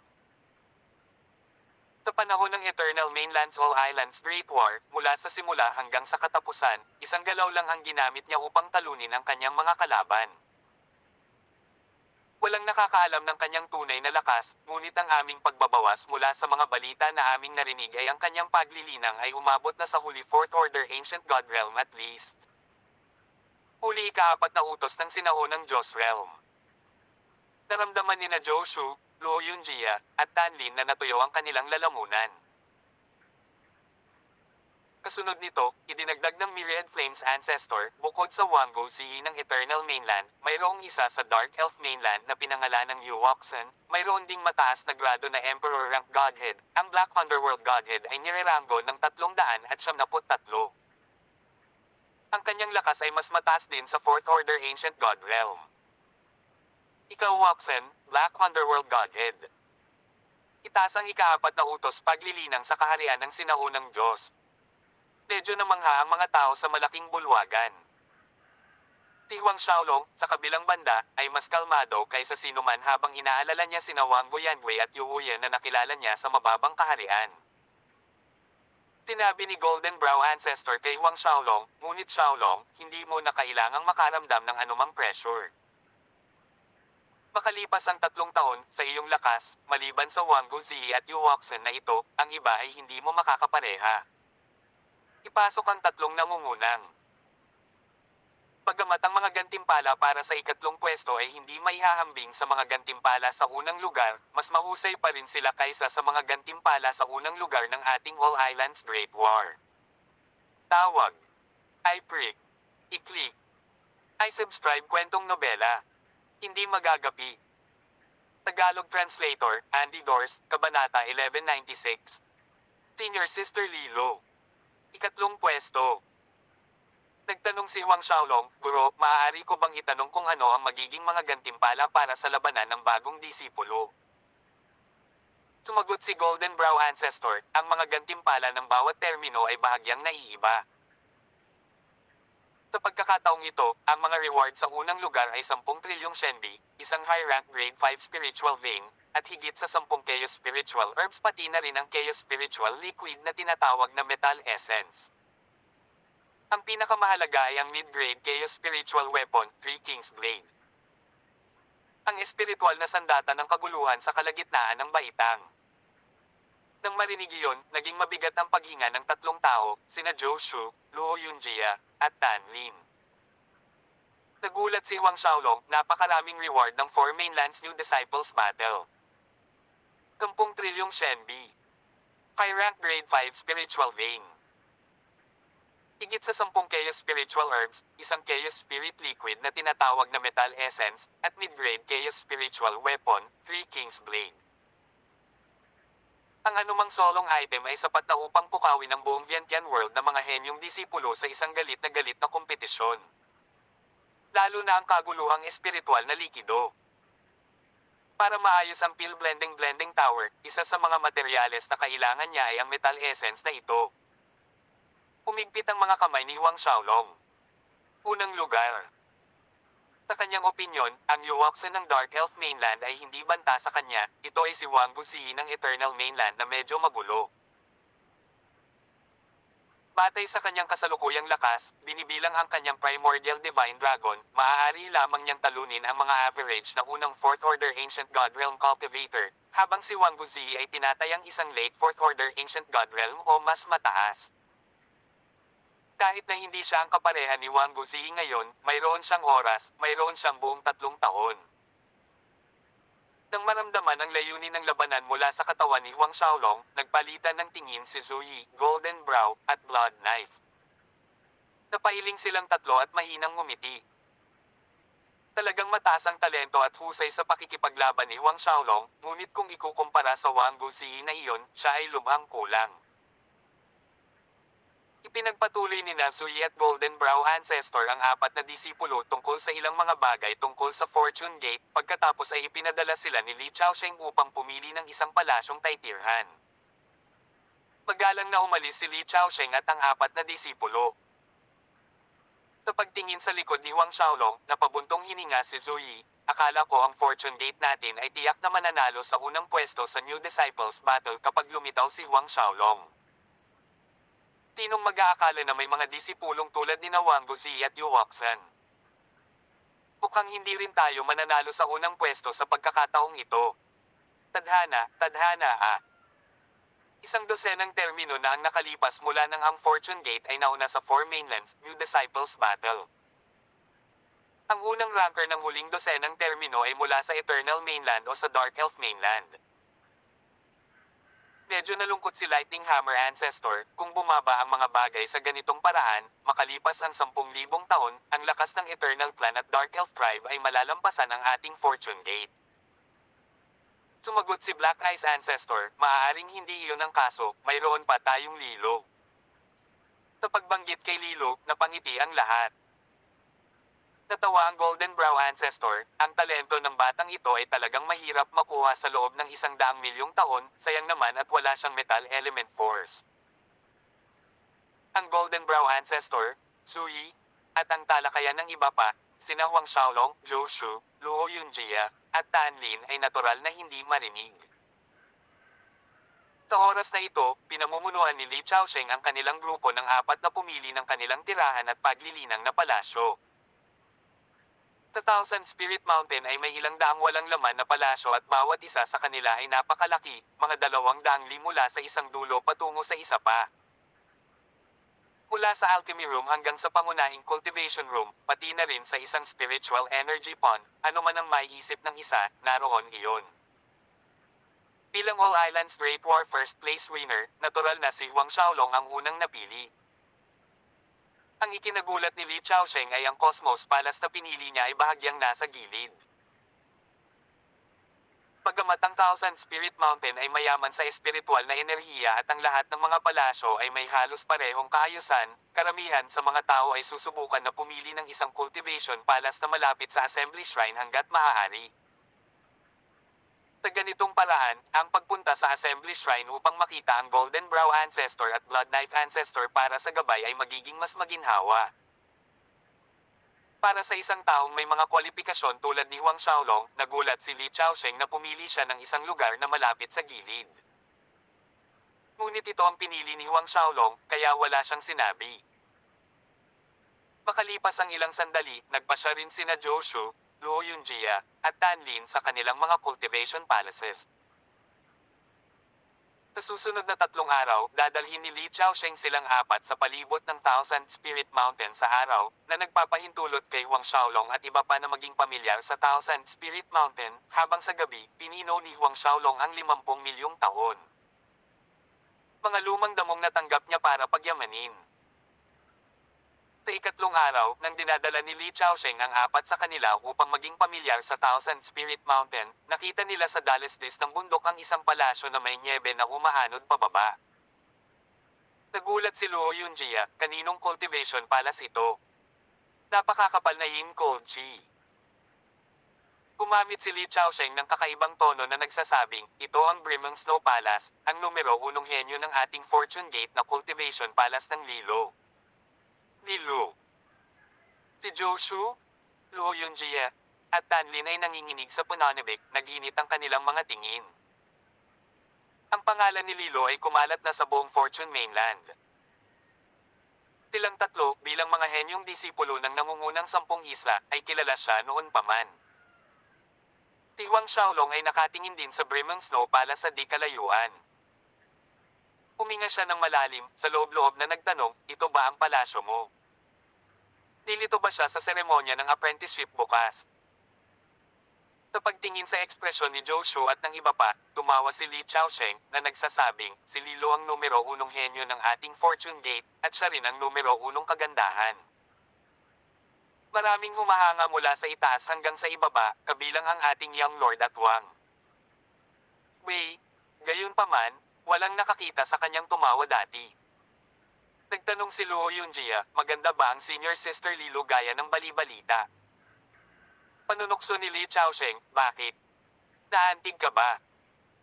Kasing ganda man niya ng bali-balita, hindi mo ba malalaman bukas kapag nakita mo siya sa apprenticeship ceremony? Tirichet *S. Unti-unting kinuha ng gabi ang langit. Si Huang Xiaolong ay nakaupo sa loob ng kanyang Cosmos Palace, iniisip ang sinabi ni Li Chaosheng noong araw tungkol kay Lilo.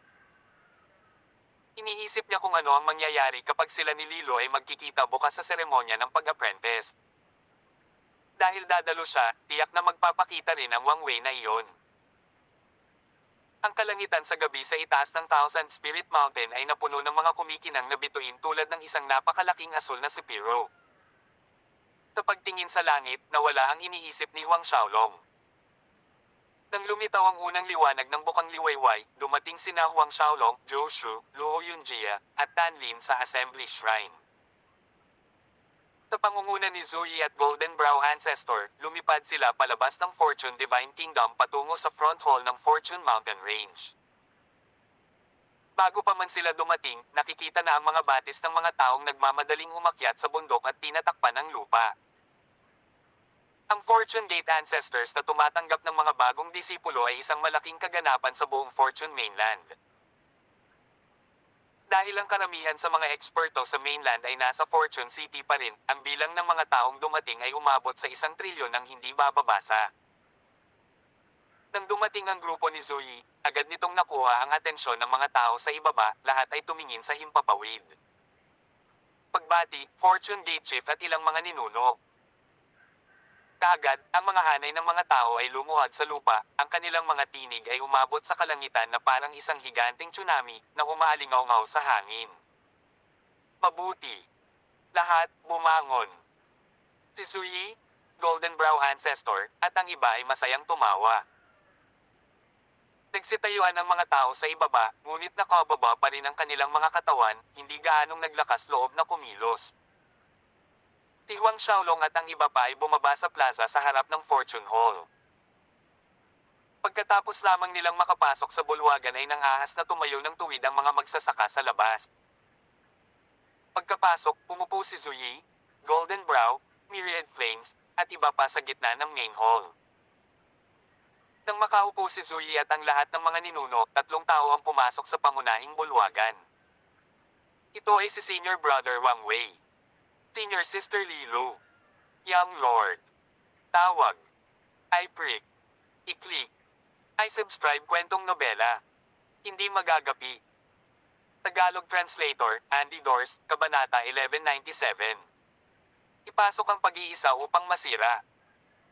Sa isang iglap, lumingon ang lahat, nakatingin sa pasukan kung saan naglalakad ang 3 tao. Si Huang Xiaolong at lahat ng mga lalaking disipulo ay napatingin kay Lilo.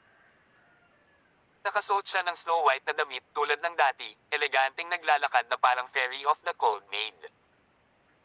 Ang mapangakit niyang mukha na iyon ang nagpapaspel sa iba. Lumipat ang tingin ni Huang Xiaolong sa matapang na binata sa kanyang tabi, na may makakapal na kilay na parang mga espada at matingkad na mga mata, naglalakad na may marilag na lakad at pambihirang hangin. Walang duda, ito ang kasalukuyang punong disipulo ng Fortune Gate, si Wang Wei. Parang naramdaman ang tingin ni Huang Xiaolong, tumingin si Wang Wei sa kanyang direksyon. Sa kabila ng kalmadong tingin ni Wang Wei, ramdam ni Huang Xiaolong ang puot sa kaibuturan ng kanyang mga mata. Natagpuan ito ni Huang Xiaolong na kakaiba, wala siyang naalalang may sama ng loob sa taong ito. Pagbati, pinuno ng pintuan.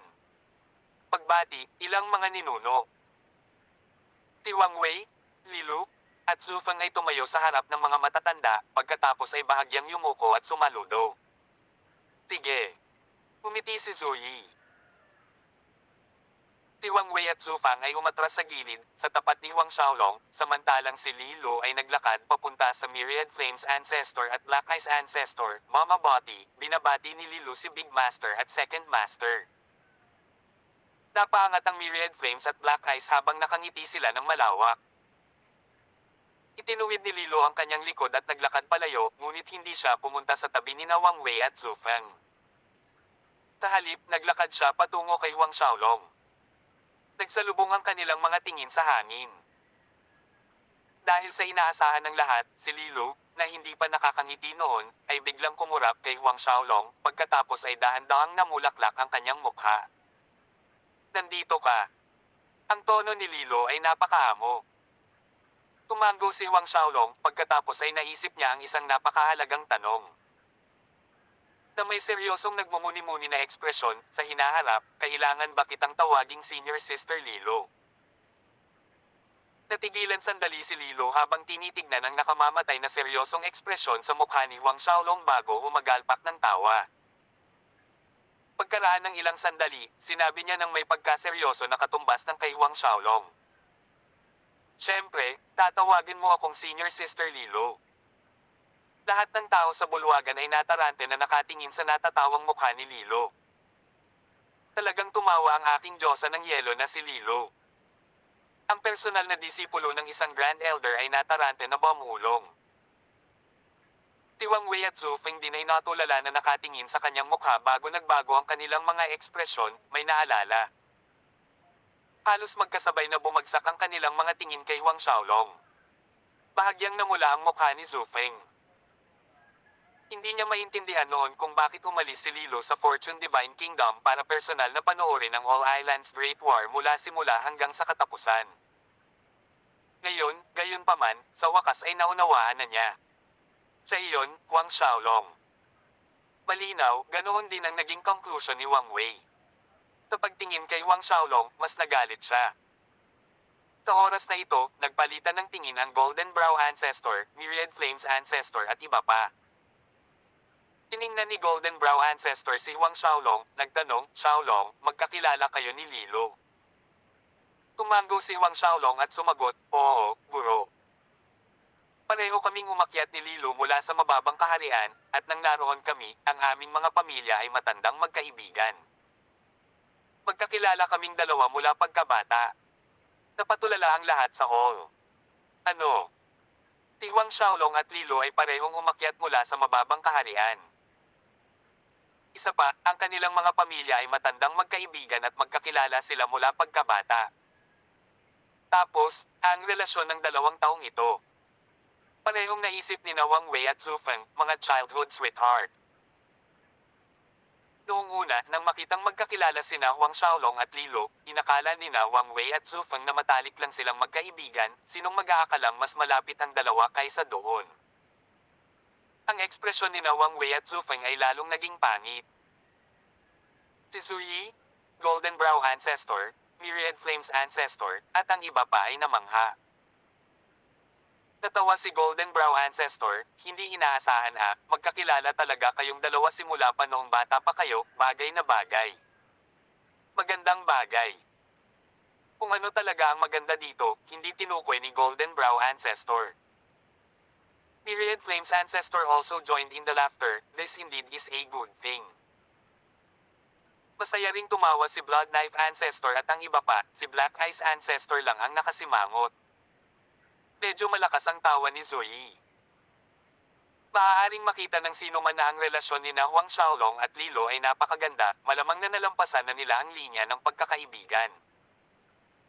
Gayunpaman, hindi lihim na ang kanyang anak na si Zhu Feng ay may gusto kay Lilo. Hindi banggitin ang katotohanan na siya, si Zhu Yi, ay nagnanais din na siya ay maging kanyang manugang sa hinaharap. Pagamat umalingaw-ngaw pa rin ang tawa sa bulwagan, sina Wang Wei at Zhu Feng ay walang ganang tumawa. Kanina, iniisip pa rin ni Zhu Feng na padalhan si Huang Xiaolong ng malaking regalo pagkatapos ng apprenticeship ceremony, pero ngayon, wala na siyang ibang gusto kundi durugin ang Reg Along iyon sa Dist. Maya-maya, nagsimula na ang apprenticeship ceremony. Kahit na ang seremonya ngayong araw ay ginanap para sa apat habang sila ay naging mga disipulo ng Fortune Gate Ancestors, si Huang Xiaolong ang unang nagwagi ng pwesto sa All Islands Great War at siya rin ay nagtataglay ng mataas na grado na Emperor rank Godhead, kaya ang kanyang apprenticeship ceremony ay isinagawa. Una. Matapos sambahin ni Huang Xiaolong ang Golden Brow Ancestor at Blood Knife Ancestor bilang masters, si Zhou Shu, Luo Yunjie, at Tan Lin naman. Kasunod nito, turn na ng Grand Elders at ng iba't ibang puwersa ng Fortune Mainlands Chiefs and Ancestors upang ihatid ang kanilang pagbati na naghandog ng kanilang mga regalo. Dumating din ang Dragon Origin Sect Chief Chending at Twin Cities Sect Chief Zhou Shentong na may dalang mga regalo para kay Huang Xiaolong, at lahat sila ay bihirang deep sea spiritual item, pati na rin ang 5 elementong espiritual na item. Sa pagtingin sa mga regalo ni na Chending at Zhou Shentong, hindi man lang itinaas ni Huang Xiaolong ang kanyang mga kamay bilang pasasalamat dahil alam niyang ang dalawang ito ay kumikilos lamang para sa kanyang masters, Golden Brow at Blood Knife. Alam ni Huang Xiaolong na, sa kanilang mga puso, pinupunit nila siya sa 100 piraso. Nakapalibot sa mga regalo ang mga hapagkainan. Bagamat malaki ang front hall, 3 hanggang 4 na libong upuan lang ang kayang tumanggap ng espasyo sa loob. Sa makatuwid, tanging ang mga Grand Elder ng Fortune Gate at ang nangungunang 10 mga pinuno at mga ninuno ng isla ang kwalipikadong umupo sa panloob na bulwagan. Ang pinakalabas na parisukat ay kung saan nakaupo ang mga natatanging alagad ng iba't ibang sekta. Ang mabangong amoy ng alak ay pumuno sa hangin at walang katapusang tunog ng tawanan. Maging ang Golden Brow Ancestor at Black Eyes Ancestor na karaniwang hindi humipo ng alak ay paulit-ulit na nagtaas ng kanilang mga tasa.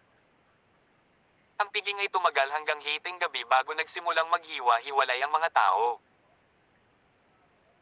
Tinawang Xiaolong, Lilu, Wang Wei, Zhu Feng, Zhou Shu, Luo Yunjia, at Tan Lin, silang 7, ay sumunod kay Zhu Yi, Golden Brow Ancestor at ang iba pang ancestors pabalik sa Fortune Divine Kingdom. Bumalik sa Thousand Spirit Mountain, sinundan ng tingin ni Huang Xiaolong si Lilu nang bumalik siya sa Brimong Snow Palace. Naghahanap pa rin. Your soul's about to fly away.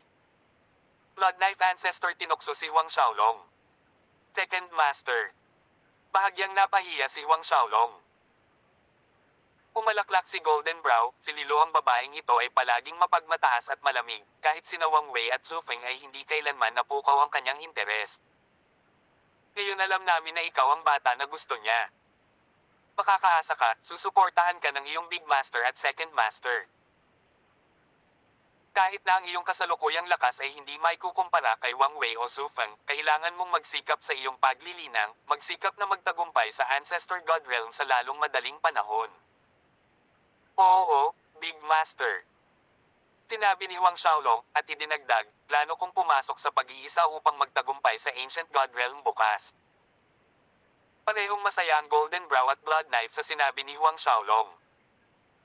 Gaano ka kumpiyansa sa pagpasok sa Ancient God Realm? Tanong ni Golden Brow. 70%. Tumango si Huang Xiaolong. Bagamat siya ay 100% na sigurado, siya ay sumagot sa halip na 70%. Nang marinig si Huang Xiaolong na may kumpiyansa na nagsabing mayroon siyang 70% pagkakataong magtagumpay, parehong natuwa ang Golden Brow at Blood Knife. Tumawa ang Blood Knife at sinabing, mabuti, paano ito? Bukas, punta ka sa Master Spiritual Blood Pool. Ang iyong pangalawang guro ay nangolekta ng hindi mabilang na asensya ng dugo ng mga banal na hayop at iba't ibang mga kaguluhang espiritual na halamang gamot para itayo itong spiritual blood pool. Mapapahusay nito ang iyong mga pagkakataong makapasok sa Ancient God Realm. Tawag. I-prick. I-click. I-subscribe kwentong nobela. Hindi magagapi. Tagalog Translator, Andy Dors, Kabanata 1198. Espiritual na dugo pool. Bagamat hindi niya kailangan ng isang uri ng espiritual na pool ng dugo upang madagdagan ang kanyang pagkakataong makalusot, ito ay ang kabutihang loob ng Blood Knife Ancestor, kaya't tumango si Huang Xiaolong at sumunod. Nasa kalagitnaan na ng gabi. Si Huang Xiaolong ay nakatayo sa bubong ng kanyang Cosmos Palace, nakaharap sa hangin. Inaalala ang paraan ng pagtingin sa kanya ni Wang Wei at Zhu Feng sa maghapon, ang nakamamatay na tingin na iyon, ngumuso si Huang Xiaolong ng may pang-aalipusta. Ngayon naunawaan na niya kung bakit galit si Wang Wei sa kanya. Bago siya pumasok sa Fortune Gate, si Wang Wei ay isang disipulo ng Twin Cities Sect. Noong nakaraan, nakuha din niya ang unang lugar sa All Islands Great War. Ang Fortune Gate ay may 7 ancestors, ngunit ang master ni Wang Wei, Blue Empyrean Ancestor ay kasalukuyang wala sa Fortune Gate. Ayon sa kanyang 2 masters, itong Blue Empyrean ay pumunta sa extraterritorial Devil Battlefield para maghanap ng kung ano. Kinabukasan, dumating si Huang Xiaolong sa Assembly Shrine. Nang dumaan siya sa Sans Devil Steel, puminto si Huang Xiaolong ng 12 segundo, tinitingnan ito. Nagpasya siyang pumunta sa steel na ito pagkatapos niyang makapasok sa Ancient God Realm upang makita kung maaari niya itong pinuhin o hindi. Dahil ang Sans Devil Steel na ito ay natagpuan ng Blue Lion Ancestor 200 milyong taon na ang nakalilipas sa isang lupain ng demonyo, kung gayon ito ay malamang na isang kayamanan ng Devil World. Si Huang Xiaolong na nagtataglay ng Archdevil Supreme Godhead ay maaaring mapino lang itong Sans Devil Steel. Pagkaraan ng ilang sandali, narating ni Huang Xiaolong ang Cultivation Palace ng Blood Knife Ancestor sa Assembly Shrine. Nang dumating si Huang Xiaolong, naroon din ang Golden Brow Ancestor. Nandito ka na. Halika, dadalhin ka namin sa Spiritual Blood Pool ngayon. Ang Blood Knife Ancestor ay hindi isang tao na manligaw. Tumayo, siya at ang Golden Brow Ancestor ay humantong kay Huang Xiaolong sa Spiritual Blood Pool. Medyo malaki ang tirahan ng cultivation ng Blood Knife Ancestor, lumiko silang tatlo at lumiko sa mga corridors ng kalahating oras bago nakarating sa isang partikular na palasyo. Sa tuktok ng palasyo ay may tatlong malalaking karakter, Spiritual Blood Pool. Ang tatlong salita ay naglalaman ng nakakagulat na matalim na kutsilyo na Chi na tila lilipad palabas at hahatiin ang isang tao sa dalawa. Umisi si Blood Knife Ancestor kay Huang Xiaolong, paano ito? Hindi naman masama ang sulat kamay ng Second Master, di ba? At tumawa si Golden Brow Ancestor kay Huang Xiaolong na nagsasabing, kahit sino pa ang dumating, ipapakita ng iyong Second Master ang tatlong karakter na ito, bahagyang huminto, idinagdag niya, pero itong Spiritual Blood Pool ay ang mahalagang kayamanan ng iyong pangalawang guro. Noon, kahit na ang babaeng iyon na si Lilo ay gustong makapasok sa Ancient God Realm, ang iyong pangalawang guro ay hindi pumayag na siya ay mag-cultivate sa Spiritual Blood Pool. Nang marinig ito, nagpasalamat si Huang Xiaolong sa Blood Knife Ancestor. Blood Knife Ancestor ay masayang tumawa at iwinagayway ang kanyang kamay, na nagsasabing, ayos lang, ano ang magagawa ko dahil disipulo kita. Sa sinabi niyang iyon, umabad siya ng ilang hakbang. Ang dugong pulang ilaw ay suminag mula sa mga palad ni Blood Knife Ancestor habang ang puwersa ng kadiliman ay lumabas, na dumadaloy sa mga pintuan. Dahan-dahang bumukas ang mga pintuan ng palasyo. Isang kakaibang halimuyak ang lumutang mula sa palasyo. Pumasok si Huang Xiaolong, kasunod ng Golden Brow at Blood Knife. Sa pangunahing bulwagan ay isang pool ng dugo na 200 metro ang lapad, kumikinang na parang mga ruby. Walang bakas ng dugo sa hangin, sa halip, nagbigay ito ng kaaya-ayang pakiramdam. Sa itaas ng pool ng dugo ay may mga daloy ng espiritual na enerhiya na umaagos pataas ng hindi nagkakalat. Sige, maaari ka nang pumasok sa Spiritual Blood Pool ngayon, maaari kang makalusot sa Ancient God Realm nang walang pag-aalala, walang mangiistorbo sa iyo dito, dagdag pa ng Blood Knife Ancestor, gaano karami ng enerhiya ng Spiritual Blood Pool ang maaari mong makuha. Depende sa sarili mo. Taglit na nag-alinlangan si Huang Xiaolong at saka sinabing, Second Master. Kung makukuha ko ang lahat ng espiritual na enerhiya sa Spiritual Blood Pool, kung gayon. Nang marinig iyon ni Golden Brow at Blood Knife, nagtawanan silang dalawa. Natawa ang Golden Brow Ancestor at sinabing, mag-concentrate ka lang sa pag-absorb ng spiritual energy ng blood pool na ito. Ang iyong pangalawang guro ay nagsumikap ng husto, nangongolekta ng hindi mabilang na asensya ng dugo ng mga sinaunang banal na hayop at kaguluhang espiritual na mga halamang gamot upang paikliin ang enerhiya sa loob na sapat na upang suportahan ang isang naglilinang ng Ancient God Realm sa loob ng 10,000 taon, at nais mong makuha ang lahat ng espiritual na enerhiya sa loob. Masiglang tumawa si Blood Knife Ancestor, kung maa-absorb mo ang lahat ng espiritual na enerhiya sa blood pool, hindi ka masisisi ng Second Master, gagantimpalaan pa kita ng malaki. Patawang sagot ni Huang Xiaolong, pagkatapos ay gamaan ang loob ko. Sa ganitong paraan, maaari niyang makuha ng walang pag-aalala. Tapat na para sa isang karaniwang Ancient God Realm Cultivator na magsanay sa loob ng 10,000 taon. Sa loob-loob na isiniwalat ni Huang Xiaolong ang isang uhaw sa dugo ng ngiti. Parehong sinabi ng Golden Brow at Blood Knife kay Huang Xiaolong ang ilang mga bagay na kailangan niyang bigyang pansin sa panahon ng kanyang tagumpay. Pagkatapos ay umalis sa spiritual pool, isinara ang mga pinto sa spiritual blood pool palace.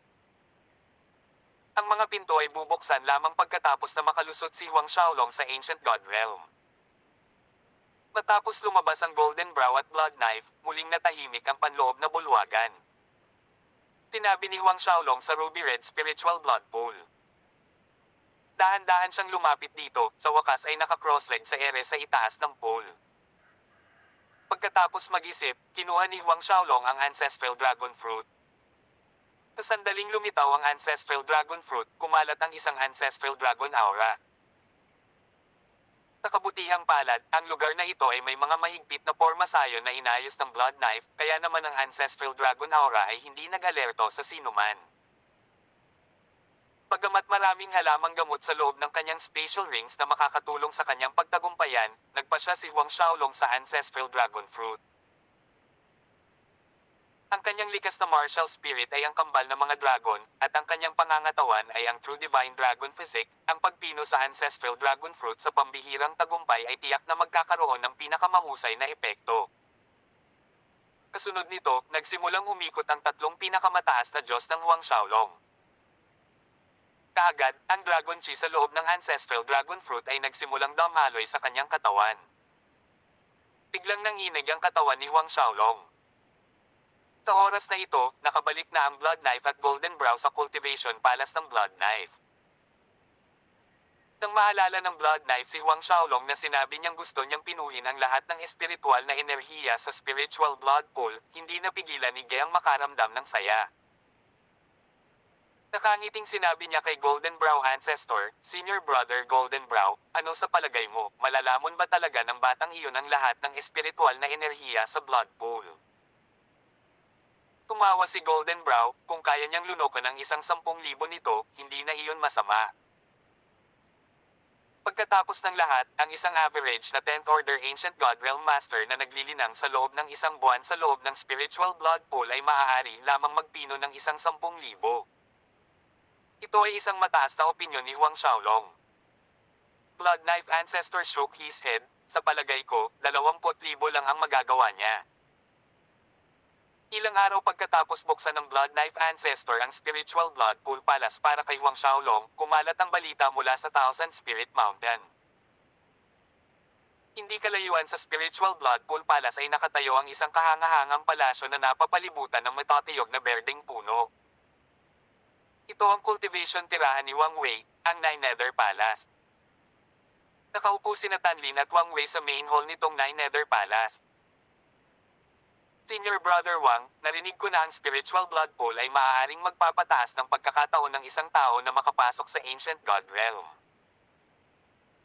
Medyo lumabo ang mga mata ni Tanlin, kung ang Huang Xiaolong na iyon ay makalusot, natatakot ako na ang kanyang momentum ay lalong tumaas sa panahon ng Four Mainlands New Disciples Battle. Si Wang Wei ay mukhang walang pakialam, hindi mo kailangang mag-alala tungkol dito. Pagkatapos ng kanyang pagsulong, maaabot lang niya ang kalagitnaan ng First Order Ancient God Realm, malayo siya sa pagiging pare-pareho sa Wang Guzi na iyon. Nang marinig iyon, bahagyang lumuwag ang ekspresyon ni Tanlin, hindi ko inaasahan na ang punk na iyon ay umakyat din mula sa mababang kaharian tulad ni Senior Sister Lilo, bukod pa rito, parang si Senior Sister Lilo. Biglang huminto si Tanlin. Ang walang pakialam na ekspresyon ni Wang Wei ay naging malamig, hinding-hindi siya magkakaroon ng ganitong pagkakataon. Tawag. I-prick. I-click. I-subscribe kwentong nobela. Hindi magagapi. Tagalog Translator, Andy Dors, Kabanata 1199. Medyo masyadong malaki ang paggalaw. Hindi kailanman magkakaroon ng pagkakataong ito. Mabilis na sumulyap si Tanlin kay Wang Wei, ngunit hindi na nagtanong pa. Sa loob ng 3 taon na ito, kailangan mong magtrabaho ng husto at matagumpay na linangin ang pamamaraan ng Sky Sword Ancestor. Mas mainam kung maaari kang magtagumpay sa 3 yugto ng Sky Sword Cannon at mag-condense ng Heart Sword. Sa oras na iyon, sa New Disciples Battle, hindi imposibleng makapasok ka sa top 10. Oo. Sagot ni Tanlin, sumilay sa kanyang mga mata ang determinasyon. Ang kahihiyan na natanggap niya noong All Islands Great War, balang araw ay babayaran niya ito kay Huang Xiaolong ng 1,000, hindi 1,000,000 beses. Lumipas ang oras at sunod-sunod ang mga araw. Upang makapaghanda para sa Four Mainlands New Disciples Battle makalipas ang 3 taon, si Zhou Shu, Dan Lin, at Luo Yunjie ay masigasig na naglilinang sa Skysword Ancestor at Myriad Flames Ancestor. Tapatnubay ng Skysword Ancestor at Myriad Flames Ancestor, kasama ang nakagugulat na espiritual na enerhiya sa Thousand Spirit Mountain, pati na rin ang pag-aalaga ng Chaos Spiritual Pill, ang lakas ng 3 taong ito ay tumaas ng napakabilis. Lumipas ang bawat buwan na may nakikitang pagbabago sa kanilang tatlo. Sa loob ng Spiritual Blood Pool Palace, nakaupo pa rin si Huang Xiaolong na naka-crossleg sa itaas ng Spiritual Blood Pool. Sa oras na ito, nagbibilang ng mga araw, mahigit 2 buwan na ang lumipas mula noong pumasok siya sa Spiritual Blood Pool. Sa panahong ito, ang paligid ni Huang Xiaolong ay ganap na pinangungunahan ng isang gintong pulang kulay habang ang nakakagulat na Dragon Chi ay nagmula sa kanyang katawan. Sa kanyang likod, lumitaw ang itim at asul na kambal na dragon na naglalabas ng mga pulso ng lakas ng dragon. Ang Ancestral Dragon Fruit ay umaaligid sa itaas ng Huang Xiaolong na nagdulot ng walang hangganang ginintoang pulang espiritual na enerhiya at Ancestral Dragon Chi na pumasok sa kanyang katawan sa pamamagitan ng kanyang ulo. Kasabay nito, maraming mga batik ng liwanag na kahawig ng mga ruby ang umaagos mula sa Spiritual Blood Pool na pumapasok sa katawan ni Huang Xiaolong mula sa ibaba. Ang ginintoang pulang espiritual na enerhiya ay naghalo at sumanib sa Ancestral Dragon Chi. Sa kanyang kamalayan, ang kanyang 3 kataas-taasang godheads ay naglalabas ng isang makinang na liwanag. Ang Purple Grand Mist Aura ay tuloy-tuloy na umagos mula sa Purple Grand Mist Dragon na sumanib sa kanila. Sa loob ng kanyang 3 kataas-taasang Diyos, ang kanyang mga goddesses ay umuuga ng mataas. Ang lupa, metal, kahoy, tubig, apoy, hangin, kidlat, dilim, at liwanag na mga elemento ay naghahalo-halo at kumikislap sa loob ng kanyang 3 pinakamataas na Diyos. Si Huang Xiaolong ay pumasok sa isang ethereal na estado. Kumpara sa 2 buwan na nakalipas, ang kanyang lakas ay lalo pang tumaas, na umabot sa mismong limitasyon ng Peak Plate 10th Order Heavenly God Realm. Gayunpaman, hindi pa nakakalusot si Huang Xiaolong.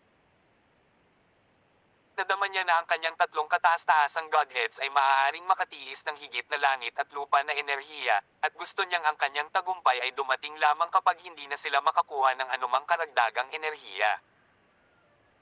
Ang kanyang 2 masters ay parehong nakaupo sa Cultivation Palace ng Blood Knife, tinatalakay ang landas ng cultivation. It's already been more than 2 months, dapat ay lalabas na si Xiaolong. Biglang sabi ni Blood Knife. Tumango si Golden Brow, dapat ay lalabas na siya pagkatapos ng ilang araw. Ang karaniwang mga alagad ng henyo na pumapasok sa Ancient God Realm ay tumagal ng halos 2 buwan upang magawa ito. Sa opinyon ni Golden Brow Ancestor at Blood Knife Ancestor, malamang natatagal si Huang Xiaolong ng mga 3 buwan. Tinagtagal, lumipas ang isa pang kalahating buwan. Mahigit 3 buwan na ang nakalipas mula noong pumasok si Huang Xiaolong sa Spiritual Blood Pool. Umunat ang noo ni Blood Knife Ancestor, kakaiba, mahigit 3 buwan na ang nakalipas, bakit wala man lang gumagalaw? Tumawa si Golden Brow, hindi ba mas maganda kung walang paggalaw? Habang tumatagal siya sa loob, mas tataas ang kanyang lakas.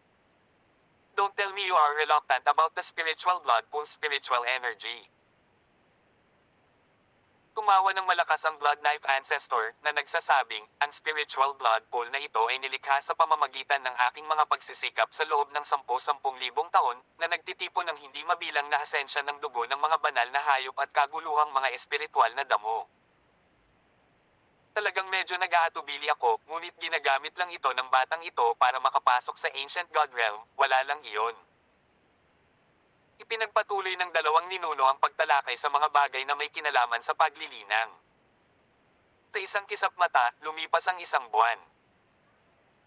Ang Golden Brow at Blood Knife ay kalmado pa rin sa simula, ngunit ngayong 4 na buwan na ang lumipas nang walang paggalaw sa panig ni Huang Xiaolong, hindi na sila maaaring manatili pa. Xiaolong? Okay ka lang. Biglang bumangon si Golden Brow, kumunat ng malalim ang kanyang mga kilay. Blood Knife Ancestor shook his head, walang dapat na problema. Ang espiritual na enerhiya sa aking spiritual blood pool ay hindi lamang makapagpapalakas ng kanyang lakas, ito rin ang magpapalaki sa kanyang kaluluwa, hindi magkakaroon ng anumang aksidente. Gayunpaman, nagpasya pa rin ang dalawang ninuno na mag-check-in sa Huang Xiaolong. Kaya, na may greater space teleportation, nakarating sila sa Spiritual Blood Pool Palace. Gayunpaman, natatakot sila na abalahin nila si Huang Xiaolong sa isang mahalagang punto ng paglusob. Ang pagbukas ng pinto at pagpasok ng biglaan ay maaaring ma-alarma si Huang Xiaolong. Kaya, nang dumating ang dalawang ninuno sa palasyo ng Spiritual Blood Pool, nag-alinlangan sila. Hayaan mo akong tingnan gamit ang aking mata ng kutsilyo. Blood Knife Ancestor solemnly said. Kasunod nito, bumukas ang isang butas ng dugo na hugis kutsilyo sa pagitan ng kanyang mga kilay, kung saan lumabas ang mga sinag ng liwanag, na pumasok sa walang laman sa itaas ng Spiritual Blood Pool Palace. Gayunpaman, ang Blood Knife Ancestor ay nakapikit, pagkatapos ay bumangon sa kanyang mukha ang pagkabigla. Si Golden Brow Ancestor ay curious na nanonood sa pagbabago ng ekspresyon ng Blood Knife Ancestor, kaya gumamit din siya ng isang lihim na pamamaraan upang siyasatin ang sitwasyon sa loob ng Spiritual Blood Pool. Ang kanyang ekspresyon ay naging katulad ng sa Blood Knife Ancestor, nagulat din siya. Sa loob ng Spiritual Blood Pool, ang figure ni Huang Xiaolong ay ganap na naglaho, nag-iwan ng mga bola ng nakasisilaw na liwanag. Mula sa kanila, ang mga pulso ng Dragon Chi ay maaaring maramdaman, umiikot sa loob ng bulwagan na parang malalaking alon. Ang pinaka nakakagulat ay, naramdaman nila ang isang nakakatakot na Dragon Chi na kabilang sa isang Primordial Dragon Clan Master. Ito. Ancestral Dragon, ang Lord of the Dragon Clan. Ito ang aura ng Lord of the Dragon Clan. Gusto pa rin nilang tumingin ng mas malalim sa liwanag na bumabalot kay Huang Xiaolong upang suriin ang kanyang sitwasyon, ngunit ang kanilang paningin ay nahadlangan ng isang mahiwagang puwersa. Sa huli, ang pangitay ni Golden Brow Ancestor at Blood Knife Ancestor ay hindi na makatingin pa. Nakuha lang nila ang kanilang mga tingin. Ang aura ng Ancestral Dragon na iyon, ang Ancestral Dragon Fruit ba? Blood Knife umol ni Ancestor na tulala. Napangiti si Golden Brow Ancestor, mukhang walang pagkakamali, hindi ko inasahan na ang batang ito ay magkakaroon ng ganoong kapalaran, upang makuha ang Ancestral Dragon Fruit at mahiram ang kapangyarihan nito upang makapasok sa Ancient God Realm. Masayang tumawa si Blood Knife Ancestor, mukhang sobra akong nag-aalala. Dahil mayroon siyang Ancestral Dragon Fruit, mayroon man siyang Spiritual Blood Pool o wala, makakalusot pa rin siya sa Ancient God Realm. Pero itong batang ito, ano ang puwersang lumalabas sa katawan niya? Nagdududa si Golden Brow Ancestor. Ang mahiwagang puwersa na nagmumula sa katawan ni Huang Xiaolong ay maaaring talagang hadlangan ang kanyang paningin mula sa pagtitig sa loob. Blood Knife Ancestor ay umiling, hindi rin niya ito maisip. Sa katunayan, ang puwersang humahadlang sa Golden Brow Ancestor at Blood Knife Ancestor ay walang iba kundi ang Purple Grand Mist Aura Dragon. Kung hindi dahil dito, ang tatlong kataas-taasang Diyos ni Huang Xiaolong at ang iba pa niyang mga sekreto ay nakitang lubusan nilang dalawa. Ngunit ngayon, nalaman na lamang nila na nililinis ni Huang Xiaolong ang Ancestral Dragon Fruit. Biglang-bigla, sa oras na ito, isang napakalakas na puwersa ang lumabas mula sa Spiritual Blood Pool Palace na parang isang malaking baha na sinundan ng isang matunog na dagandong ng dragon na yumanig sa kalangitan. Ang bawat sulok ng Thousand Spirit Mountain ay naririnig ito. Parehong nagulat ang Golden Brow Ancestor at Blood Knife Ancestor. Maraming figure ang kumikislap sa hangin habang ang Myriad Flames Ancestor, Black Eyes Ancestor, at Skysword Ancestor ay sunod-sunod na lumitaw. Maliwanag, na-alerto sila sa matunog na dagandong ng dragon. Lumipad din sa ere si Golden Brow Ancestor at Blood Knife Ancestor. Kuya Golden Brow, ito ba? Nagtatakang tanong ng Myriad Flames Ancestor. Kinaway-kaway ni Golden Brow Ancestor ang kanyang kamay, casual na sinabing, wala lang, si Xiaolong lang ang batang iyon na nagtatangkang mag-breakthrough sa Ancient God Realm sa Spiritual Blood Pool. Hindi ko lang inaasahan na medyo malaki ang galaw. Tawag. I-prick. I-click. I-subscribe kwentong nobela. Hindi magagapi. Tagalog Translator, Andy Dors, Kabanata 1200. Nakakakilabot na Tribulation Lightning. Nang marinig ng Myriad Flames Ancestor, Black Eyes Ancestor, at ang iba pa na ang malalaking paggalaw ay dahil sa pagpasok ni Huang Xiaolong sa Ancient God Realm, nagulat ang lahat. Napabulalas ng gulat si Sky Sword Ancestor, nabalitaan kung pumasok si Huang Xiaolong sa pag-iisa isang araw pagkatapos ng seremonya ng apprenticeship, ibig sabihin ba ay 4 na buwan nang nag-iisa ang batang ito? 4 na buwan. Ang karaniwang fortune gate ng mga alagad ng henyo ay tumagal ng halos 2 buwan upang makapasok. Maging si Lilo ay tumagal lamang ng kaunti sa loob ng 3 buwan. Ang Blood Knife Ancestor ay tumanggo na may nakangiting mukha, hindi ba? Noong una, akala namin ni Senior Brother Golden Brow ay may nangyari, sinong mag-aakalang hindi pa rin lalabas ang batang ito pagkatapos ng 4 na buwan. Ang katotohanan kailangan niya ng napakaraming oras ay maaaring nauugnay sa kanyang True Dragon Physique. Sa oras na ito, dumating din sina Zoe, Zufeng, Wang Wei, Lilu, Zhou Shu, Tan Lin, at Luo Yunjia. Pati sila ay nagulat. Nakikita nila ang mga sinag ng nakakabulag na liwanag na tumatagos sa kalangitan mula sa Spiritual Blood Pool Palace, na lumalakas habang tinatakpan nila ang paligid. Ang dragon ay maaaring maging mas matatag. Sa isang kisap mata, lumipas ang 10 araw. Habang pinagmamasdan ng mga paggalaw na lumalaki pa rin habang tinangka ni Huang Xiaolong na makalusot, mukhang hindi masyadong masaya sina Zhu Feng, Wang Wei, Zhou Shu, at Tan Lin.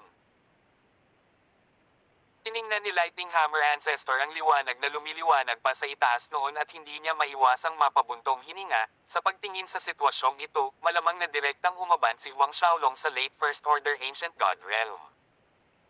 Late First Order Ancient God Realm. Maging si Lilo ay umabot lamang sa kalagitnaan ng unang utos nang siya ay makalusot. Nagulat ang lahat, ngunit walang nagsalita. Lumipas ang 1 segundo bago nagsalita ang Black Eyes Ancestor, sa Blood Knife Ancestors, Spirit Blood Pool at sa Ancestral Dragon Fruit na iyon, kung hindi siya makakapasok sa Late First Order Ancient God Realm, magiging kakaiba talaga ito. Idinagdag, hindi ko inasahan na magiging napakabigay ni Junior Brother Blood Knife, kahit na handang kunin ang Ancestral Dragon Fruit na iyon para tulungan ang iyong disipulo na makalusot. Malinaw, inakala ng Black Eyes Ancestor na ang Ancestral Dragon Fruit ay kinuha ng Blood Knife Ancestor.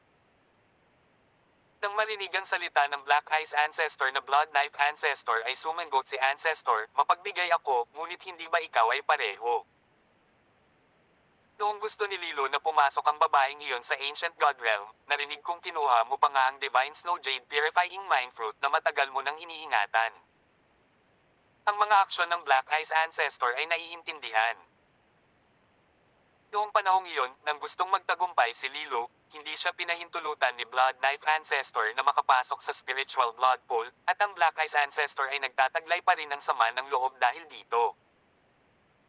Gustong makipagtalo ni Black Eyes Ancestor, ngunit biglang dumilim ang maliwanag na kalangitan. Nakatulala ang lahat sa langit.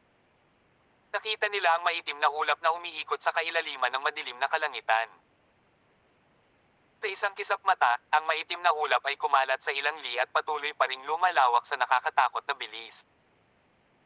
Kumikislap na mga kudlit ng kidlat ang gumapang sa madilim na ulap. Ito. Napakalaki ng Tribulation Cloud ng Ancient God Realm ni Huang Xiaolong. Ulalas ng Myriad Flames Ancestor. Ang mga ulap ay lumampas na sa 20 li ang diametro. Over 20 li. Kay Sword at Lightning Hammer parehong bulalas. Nang makalusot si Lily, umabot lamang sa 20 li ang kanyang Tribulation Cloud. Ang mga ulap ng kapigatian ng Ancient God Realm ni Huang Xiaolong ay lumawak sa mahigit 60 li ang diametro bago tuluyang tumigil sa paglaki ang mga mata nito, dahan-dahang umiikot sa kalangitan. Ang Golden Brow at Blood Knife Ancestor ay namangha. huminto sa paglawak ang maitim na ulap, ang mga bahid ng kidlat ay nagpatuloy, mas malakas at mas malakas. Kanina, ang mga kidlat ay kakapal lang ng kwerdas, ngunit hindi nagtagal ay naging kasing laki ng braso at lumalaki pa rin. Nang makita ito, nanikip ang puso ni Lilo sa pag-aalala. Maging ang kidlat ng kapigatian ni Huang Xiaolong ay doble sa laki ng karaniwang magsasaka. Kung ang mga guhit ng kidlat ay patuloy na magiging mas malakas, mapaglabanan kaya ni Huang Xiaolong itong Ancient God Realm Tribulation. Kung nabigo ang unang pagtatangka sa tagumpay, ang pangalawang pagkakataon ay magiging mas mahirap, at ang mga pagkakataong mangyari ito sa ikatlong pagkakataon ay mas maliit pa. Wang Wei, Zhu Feng, Zhou Shu, Dan Lin, ang pangit na ekspresyon ng 4 na taong ito sa una ay nagsimulang mag-relax, sa loob-loob na nararamdaman ang Schadenfreude.